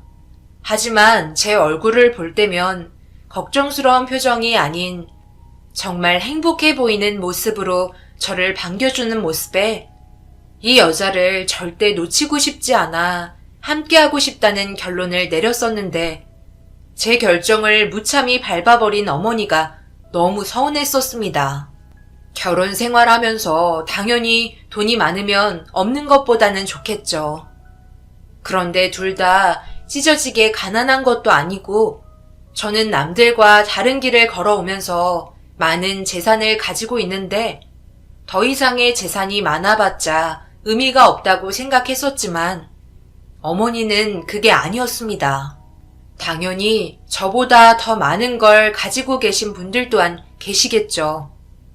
그렇지만 자기의 위치에서 내가 가진 것들을 놓치지 않기 위해 더 많은 것들을 희생하며 살고 있다는 걸 저와 어머니는 잘 알고 있으면서도 막상 결혼을 하려니 상대방의 재산을 안 볼 수는 없었나 봅니다. 아버지가 왜 세상을 떠났는지 알면서도 어머니는 이미 돈의 노예가 되어버렸었어요. 집에서는 파출부 일을 하고 있는데도 그냥 하라고 놔두고 있는 거예요? 보기에는 집안 살림도 제대로 못할 것 같구만. 왜 우리 아들을 꼬셔서 이런 곤란한 상황을 만든 건지 둘이 집안 차이가 너무 많이 난다고 생각되지 않아요? 이렇게 얼굴 본 김에 확실하게 선을 긋고 싶네요. 우리가 함께 할 수 있는 인연은 아닌 것 같아요. 무슨 뜻인지 알죠? 결혼을 반대하겠다는 말이잖아요. 왜 잘 모르겠다는 얼굴 표정을 짓고 있어요? 이번 주 주말에 선짜리 파놨으니까 더 이상 엄마 힘들게 하지 말고 설득시키려고 노력도 하지 마라. 네가 결혼하겠다고 하도 억지 부려서 내키지도 않았지만 그대로 눈 딱 감고 나오긴 했는데 암만 생각해도 이건 아닌 것 같단 말이야. 오늘로써 우리 얼굴 안 보는 거죠? 어머님, 저희 그동안 장난이 아닌 진지하게 만나왔었고 서로 평생을 함께하고 싶어 결혼 허락 받고 싶어서 나온 거예요. 어머님이 반대하셔도 저희 마음 변하지 않을 거고 결혼식은 진행할 겁니다. 그러니 그냥 마음 편히 받아주세요. 왜 계속 반대를 하시는 거예요? 그때도 저한테 큰 상처를 주더니 이번에도 이렇게까지 나와야만 했어요? 우리의 생각을 먼저 들어봐야 하는 거 아닌가요? 어차피 반대를 하실 생각이었다면 제가 자리를 만들었을 때 싫다고 말을 하시지 그러셨어요. 꼭 결혼 허락해 주실 것처럼 행동하시다가 갑자기 면전 앞에서 안 좋은 말들을 하셔야 속이 편하세요?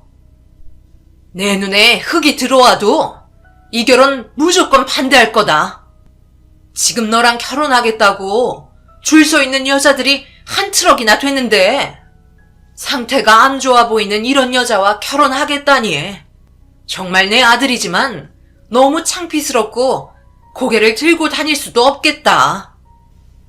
힘겹게 약속을 잡아 저희 마음을 보여주려 했지만 어머니는 단둘이 있을 때보다 더 심하게 막말을 퍼부으셨고 더 이상은 듣고 싶지 않아 그녀의 손을 잡고 자리에서 먼저 일어나 버렸습니다. 어머니는 예상하고 계셨는지 자기 눈앞에서 사라지라며 고개를 돌려버리셨어요. 그때 처음으로 어머니에 대한 분노가 극에 달했었고 갑자기 눈시울이 붉어질 정도로 마음이 아팠습니다. 사랑하는 여자와 함께하지 못하면 어머니와의 인연도 이 자리에서 끝나는 거라며 그녀의 손을 잡고 밖으로 나와 버렸어요. 그렇게 한동안 어머니와 연락하지 않고 지내면서 저희의 결혼 준비를 하기 위해 예비 처가댁에도 인사를 드리러 가게 되었어요. 이미 그녀의 집안은 저를 좋게 보고 있었고 하루라도 빨리 얼굴 보고 대화하고 싶다며 그녀를 통해 저에 대한 호감을 지속적으로 보냈었습니다. 일이 워낙 바빠서 시간을 내기가 힘들었지만 그래도 주말에 저녁 식사할 수 있을 정도의 시간을 벌 수 있어서 그녀와 긴장되는 마음으로 예비 처가댁에 발을 들여놓았네요.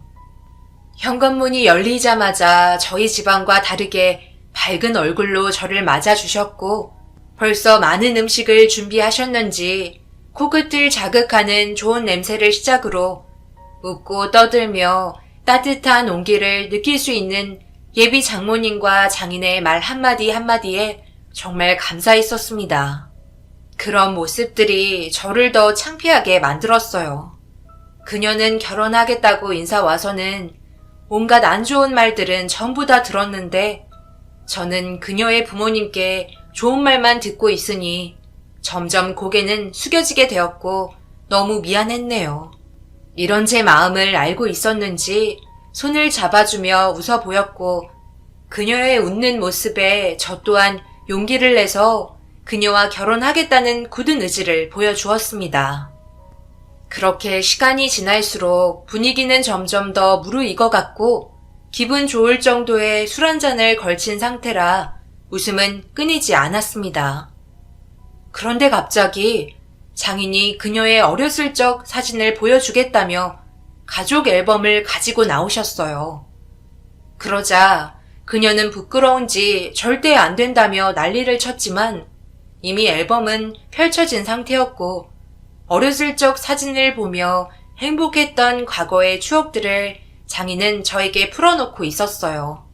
그렇게 한 장씩 넘겨가며 사진들을 구경하고 있는데 거의 끝자락에 다다랐을 때 마지막 장을 넘기는 순간 한 장의 사진이 눈에 들어왔고 엄청난 충격을 안겨준 장면에 그 사진에 눈을 떼지 못했습니다.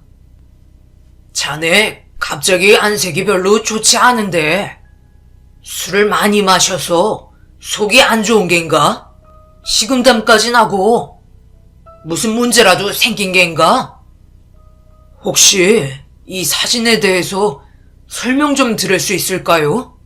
꽤 많은 사람들이 함께 찍은 이곳이 어디죠? 아, 여기. 내가 일하던 회사였지. 그런데 5년 전쯤인가 내 옆에 앉아 계신 사장이 갑자기 세상을 떠나면서 회사 사람들에게 위기가 찾아오고 결국 제대로 된 운영이 이루어지지 않아 망하게 되었지.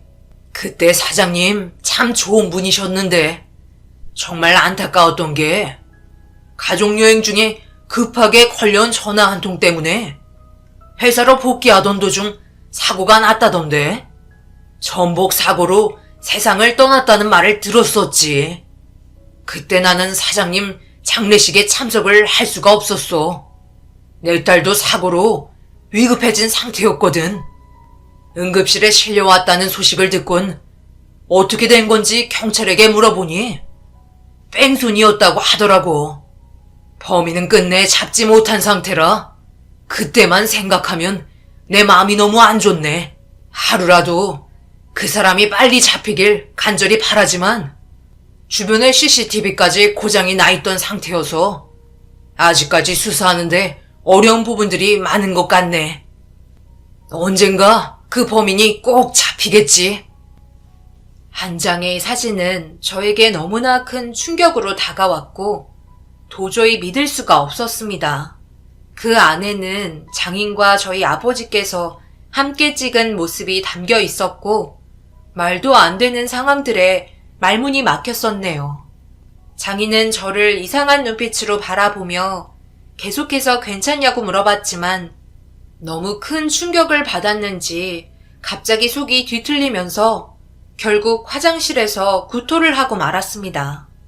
일단 머릿속을 정리해야 할 것 같아 그녀에게 속이 좋지 않아서 집으로 들어가 봐야겠다며 컨디션이 급격하게 안 좋아진 부분에 대해 대충 설명했어요.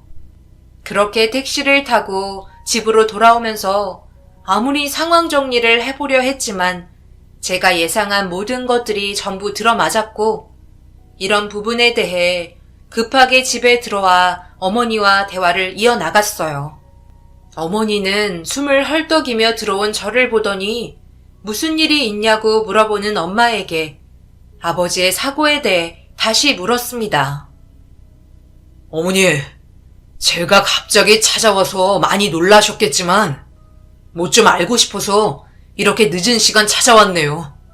제발 솔직하게 모든 걸 얘기해 주셨으면 좋겠어요. 아버지가 세상 떠나셨을 때 사고가 있었잖아요. 좀 더 구체적으로 말해줄 수 있으세요? 갑자기 이 늦은 시간에 찾아와서 그게 무슨 말이니? 너희 아빠 세상 떠난 건 단순 전복 사고였다는 거 너도 잘 알고 있잖아. 그게 전부예요? 어머니 아버지 사고 나셨을 때 뭐하고 계셨죠? 그때의 기억을 전부 저에게 얘기해 주세요. 며칠 동안 연락 한 통 없더니만 갑자기 세상 떠난 너희 아빠 얘기를 왜 해달라는 거야? 그때 엄마는 지인들과 함께 찜질방에 있었지. 그런데 갑자기 너희 아빠 사고 소식에 급하게 병원으로 향했고 이미 세상을 떠난 상태였던 거야.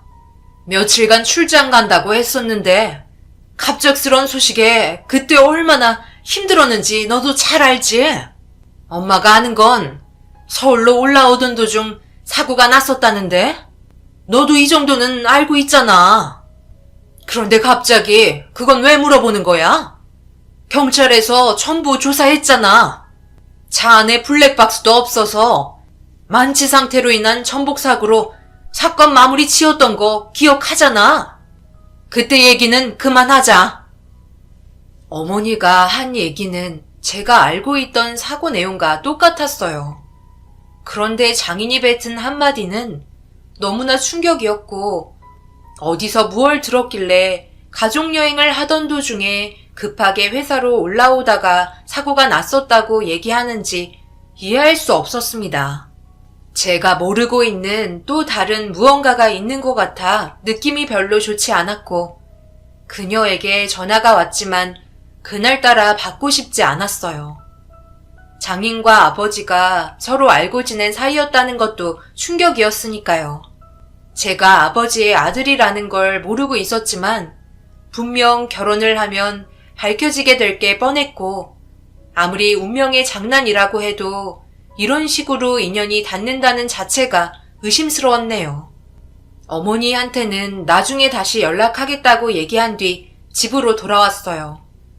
그리고 한참 동안 그때의 상황들에 대해 다시 생각해봤지만 그게 의심이 될 만한 행동을 아버지께서 한 적도 없었고 그냥 회사 사람들이 그때의 일들을 자세하게 알지 못하니 넘겨짚은 것 같아 대수롭게 생각하지 않으려 했지만 장인의 행동이 약간 의도적으로 무언가를 저에게 말하려고 계획을 한 것 같았어요.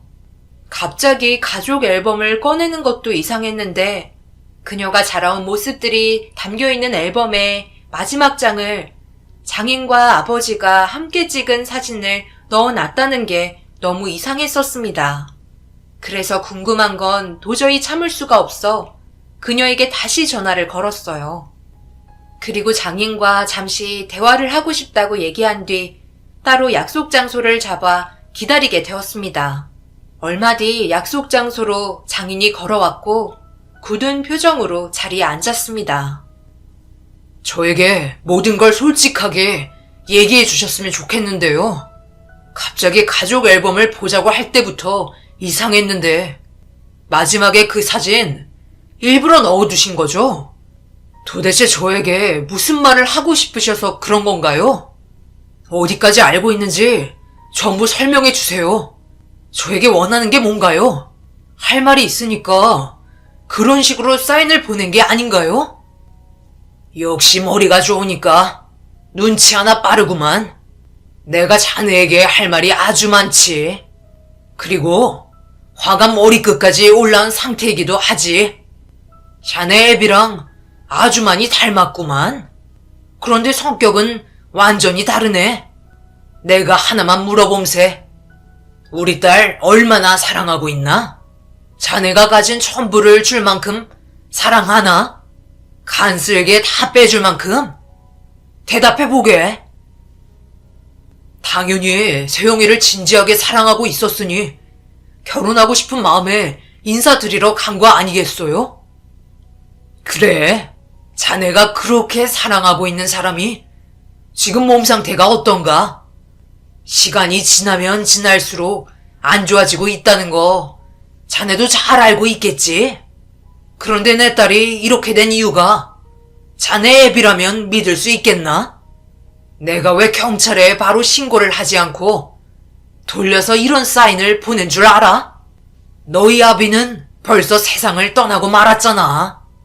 그럼 우리 딸의 제대로 된 보상은 하나도 받을 수 없으니 차라리 결혼해서 평생을 자네가 대신 갚아주면 좋을 것 같아 계획하게 되었네.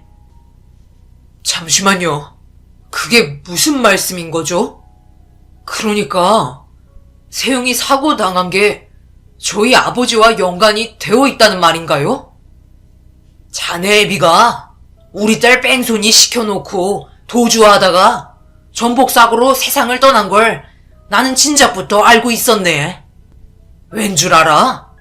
그 자리에 내가 있었기 때문이야. 그런데 내 딸의 몸 상태가 너무 심해서 구급차에 먼저 신고를 했고 어차피 누구인지 알고 있었기 때문에 차후에 법정으로 대응을 하려고 했지.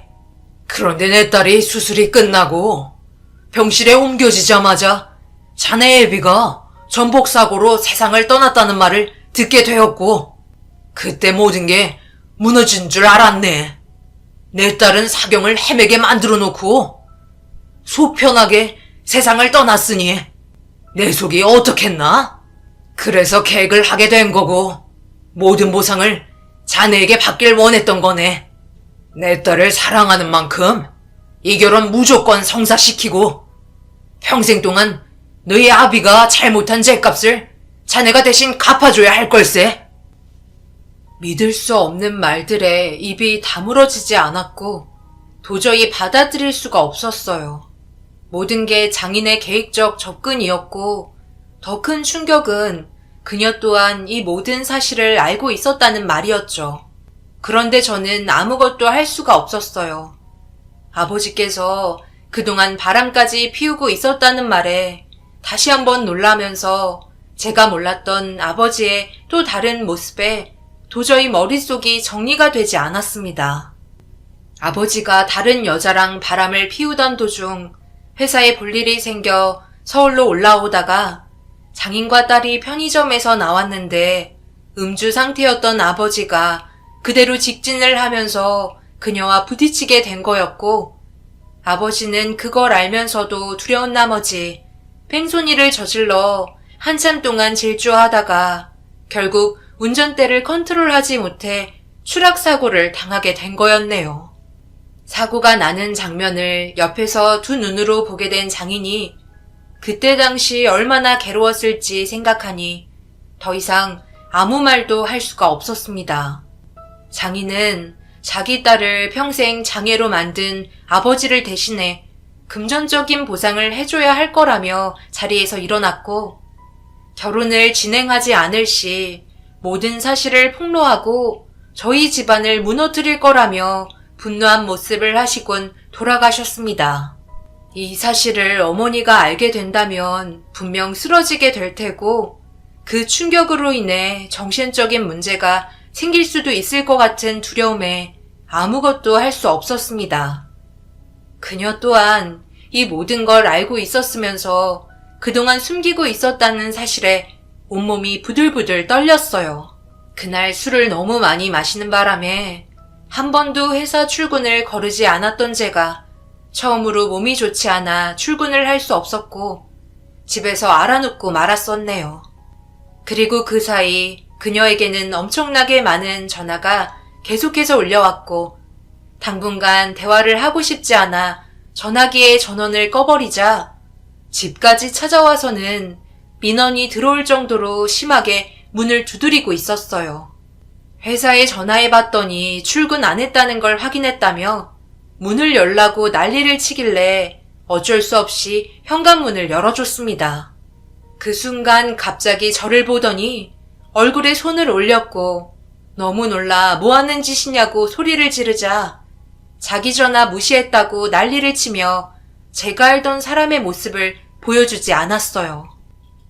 이게 뭐 하는 짓이야? 너 원래 이런 성격이었어? 서로 지켜야 될 선이 있는 거야. 다짜고짜 내 얼굴에 손을 올려? 전화를 받지 못할 상황이 있었을 수도 있는 거고. 지금 내 머릿속이 얼마나 복잡한지 너도 잘 알면서 이런 식으로 나와? 네가 뭘 잘했다고 큰 소리야. 너희 집안 때문에 내가 이 꼴이 됐는데 당장 무릎 꿇고 손이 발이 되도록 빌어도 모자랄 판에 어디다 대고 소리를 질러? 한 번만 더 내 전화 안 받기만 해봐.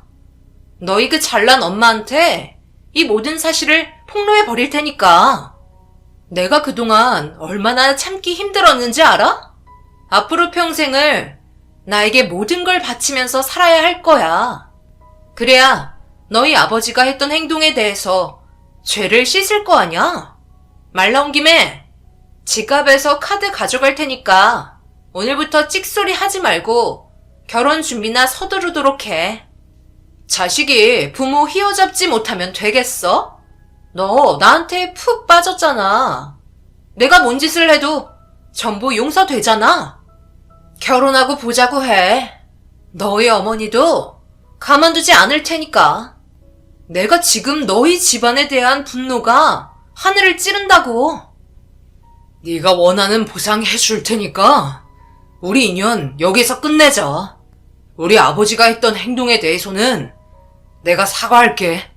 그리고 몸에 남은 상처와 후유증에 대해서 전부 치료할 수 있게 의료 지원까지 전부 보상해 줄 테니까 우리 여기서 그만 끝내자. 뭔 소리야? 네가 얼마나 줄 수 있는데? 평생 먹고 살 수 있는 돈? 나는 그런 것보다 더 많은 걸 원한다고. 내가 왜 연금을 버려야 하는데? 우리 가족, 친척, 그리고 결혼해서 낳을 자식까지 전부 평생 펑펑 쓰며 먹게 살게 해줘야 용서해줄까 말까야. 너는 돈만 벌어주는 기계처럼 살면 되는 거야. 앞으로 내가 이 카드를 쓰는 데 있어서 어떠한 태클도 걸지 마. 만약 그렇게 한다면 너희 어머니한테 엄청난 충격을 안겨주고 두 번 다시 일어나지 못하게 할 테니까. 알겠어? 그녀가 우리 집에 온 목적은 단 하나였어요. 제가 가지고 있는 카드였고 한바탕 난리를 친 뒤에야 어느 정도 진정이 됐는지 밖으로 나갔습니다. 그때 처음으로 세상 떠난 아버지에 대한 원망이 너무나 크게 다가왔고 왜 그런 행동을 했는지 이해할 수가 없었습니다. 그렇게 한참 동안 혼자 남은 집안에서 눈물을 훔치며 앞으로의 인생에 어둠이 내려앉고 있다는 걸 받아들여야만 했어요. 어머니한테까지 문제가 생기게 할 수는 없었습니다. 분명 모든 방법을 동원해 저를 가만두지 않을 거라는 걸 확신할 수 있었고 어떤 식으로 처리를 해야 할지 많은 고민에 빠지게 되었네요. 아버지가 잘못한 부분에 대해서는 충분히 보상을 해줘야 하지만 하는 행동을 봤을 때는 더 심한 요구까지 들어올 것 같아 미리 변호사와 함께 이 문제에 대해 의논을 하였고 그녀의 집안이 당한 어려움에 있어 아버지가 잘못한 건 맞지만 그렇다고 모든 조건을 수용해 줄 필요는 없다며 우선적으로 금전적인 제한을 두는 게 좋을 것 같다는 변호사의 말에 카드의 한도를 정해놓곤 앞으로의 계획을 좀 더 철저하게 세워야만 했습니다. 그런데 카드를 흥청망청 쓰던 그녀가 갑자기 한도가 걸리니 당황했는지 전화가 빗발쳤고 예상한 결과대로 난리를 치며 온갖 욕설까지 퍼붓고 있었네요. 사소한 거 하나하나 전부 증거물로 남겨놓았고 금전적으로 자유롭지 못하게 되자 장인의 귀에까지 들어가게 되면서 제가 호락호락하게 모든 걸 지원해주지 않을 거라고 판단했는지 다시 한번 만나길 원하고 있었어요. 그래서 저도 할 말은 해야 할 것 같아 약속 장소로 나갔습니다. 그런데 주위를 둘러봐도 아무도 없길래 아직 도착하지 않은 것 같아 잠시 화장실에서 볼일을 본 뒤 밖으로 나오자 장인과 그녀가 자리에 앉아서는 상당히 심각한 표정으로 서로 대화를 주고받고 있었어요. 쓰고 있던 모자를 푹 눌러 쓴 뒤 조심스럽게 한쪽 자리에 자리를 잡아 대화를 엿들었습니다. 그냥 우리 보상해준다는 금액의 돈만 받고 땡치면 안 될까? 더 많은 걸 바라다가 한순간에 모든 걸 잃을 수도 있다고. 굴러들어온 돈복을 걷어차버리겠다는 말이야? 너는 왜 이렇게 생각 없는 행동을 해서 이를 이 지경으로 만든 거야? 내가 뭐라고 그랬어? 그냥 그 사람 붙잡고 있으라고 얘기했지? 왜 이런 사단을 만드냐고. 아빠가 말한 대로 조금만 참고 일을 진행했다면 저 집안의 모든 게 전부 네 거였을 텐데. 정말 답답해. 이번에도 아빠가 하는 말 거르지 말고 무조건 행동하도록 해. 저놈은 지금 자기 아빠가 사고를 냈다는 거에 대한 죄책감에 엄청 괴로워하고 있다고. 그런데 나중에라도 알면 어떡할 거야? 내가 저 사람 애비랑 바람 났었다는 걸 알게 된다면 역으로 고소당할 수도 있다고. 증거가 어디 있냐? 없잖아. 우리는 돈만 챙기면 된다니까. 이 꼭 다물고 그냥 살면 돼. 본 사람이 있어? 아무도 없어. 네가 그때 돌발 행동만 하지 않았다면 저놈의 애비가 너한테 차로 돌진하지도 않았을 거야. 어차피 서로 이중생활 하는데 왜 다른 남자가 생겼다는 말을 해서 도발한 건데? 그냥 조용히 만나면 되는 걸. 제발 생각 좀 하고 행동해. 아빠가 내 입장이 돼봐. 늙은 노인네랑 놀아주는 게 얼마나 힘든지 알아? 비 맞추는 거 정말 짜증난다고. 그녀의 애비라는 사람이 이 모든 걸 계획했었고 그녀가 아비의 말을 따라 접근했던 거였어요. 결국 모든 게 거짓이었고 그녀와 아버지는 저희 몰래 서로 바람을 피우고 있었던 거였네요. 그런데 그녀가 다른 남자가 있다는 말에 분노한 아버지는 그걸 참지 못하고 술을 마신 상태로 그녀에게 돌진했었고 그렇게 사고가 났었지만 아비라는 작자가 정신을 못 차렸는지 이번에는 저를 이용해 또다시 저희 집안의 재산을 탐하려고 더 치밀하게 계획을 하고 있었습니다. 모든 사실을 듣고 있으니 더욱더 화가 치밀었고 곧바로 달려가 그 사람의 멱살을 잡아 패대기쳐 버렸습니다. 녹음된 내용을 보여준 뒤 제가 가진 모든 걸 동원해 절대 가만두지 않겠다고 소리를 치자 아비라는 작자가 모든 사실이 밝혀지자 기겁을 하며 자기 딸을 데리고 도망을 쳤고 저 또한 그 사람들을 잡으려 쫓아가던 중 자기 딸과 함께 무단횡단을 하다가 반대편에서 오는 트럭에 부딪히면서 두 사람은 급하게 병원으로 이송이 되었지만 하늘이 노하셨는지 둘 다 식물인간이 되었고, 이 소식을 듣고 급하게 달려온 그녀의 어머니는 그 자리에서 오열을 하다가 갑자기 혈압이 올랐는지 쓰러지고 말았네요. 자신들의 잘못된 행동으로 인해 벌어진 일들이었고 그에 따른 죗값이라고 생각합니다. 차라리 이렇게 된 게 오히려 잘된 일인 것 같다고 생각했어요. 그나마 어머니는 이 상황에 대해 전혀 모르고 있으니까요. 어머니는 평생 아버지가 그녀와 바람을 피우다가 세상을 떠나게 되었다는 걸 모르면서 살게 되겠죠. 저만 이 고통을 받아들이고 살렵니다. 그런데 저 또한 생각보다 정신적인 충격이 너무 컸는지 저도 사람인지라 많이 힘들긴 하네요. 시간이 지나면 이 또한 전부 잊혀지긴 하겠죠. 그날이 하루빨리 왔으면 좋겠습니다. 제 사연 들어주신 분들, 사람 일은 정말 한 치 앞도 모르는 것 같아요. 언제나 사람 조심하시고 하시는 일이 무엇이든 잘 되시길 기원드리겠습니다. 감사합니다.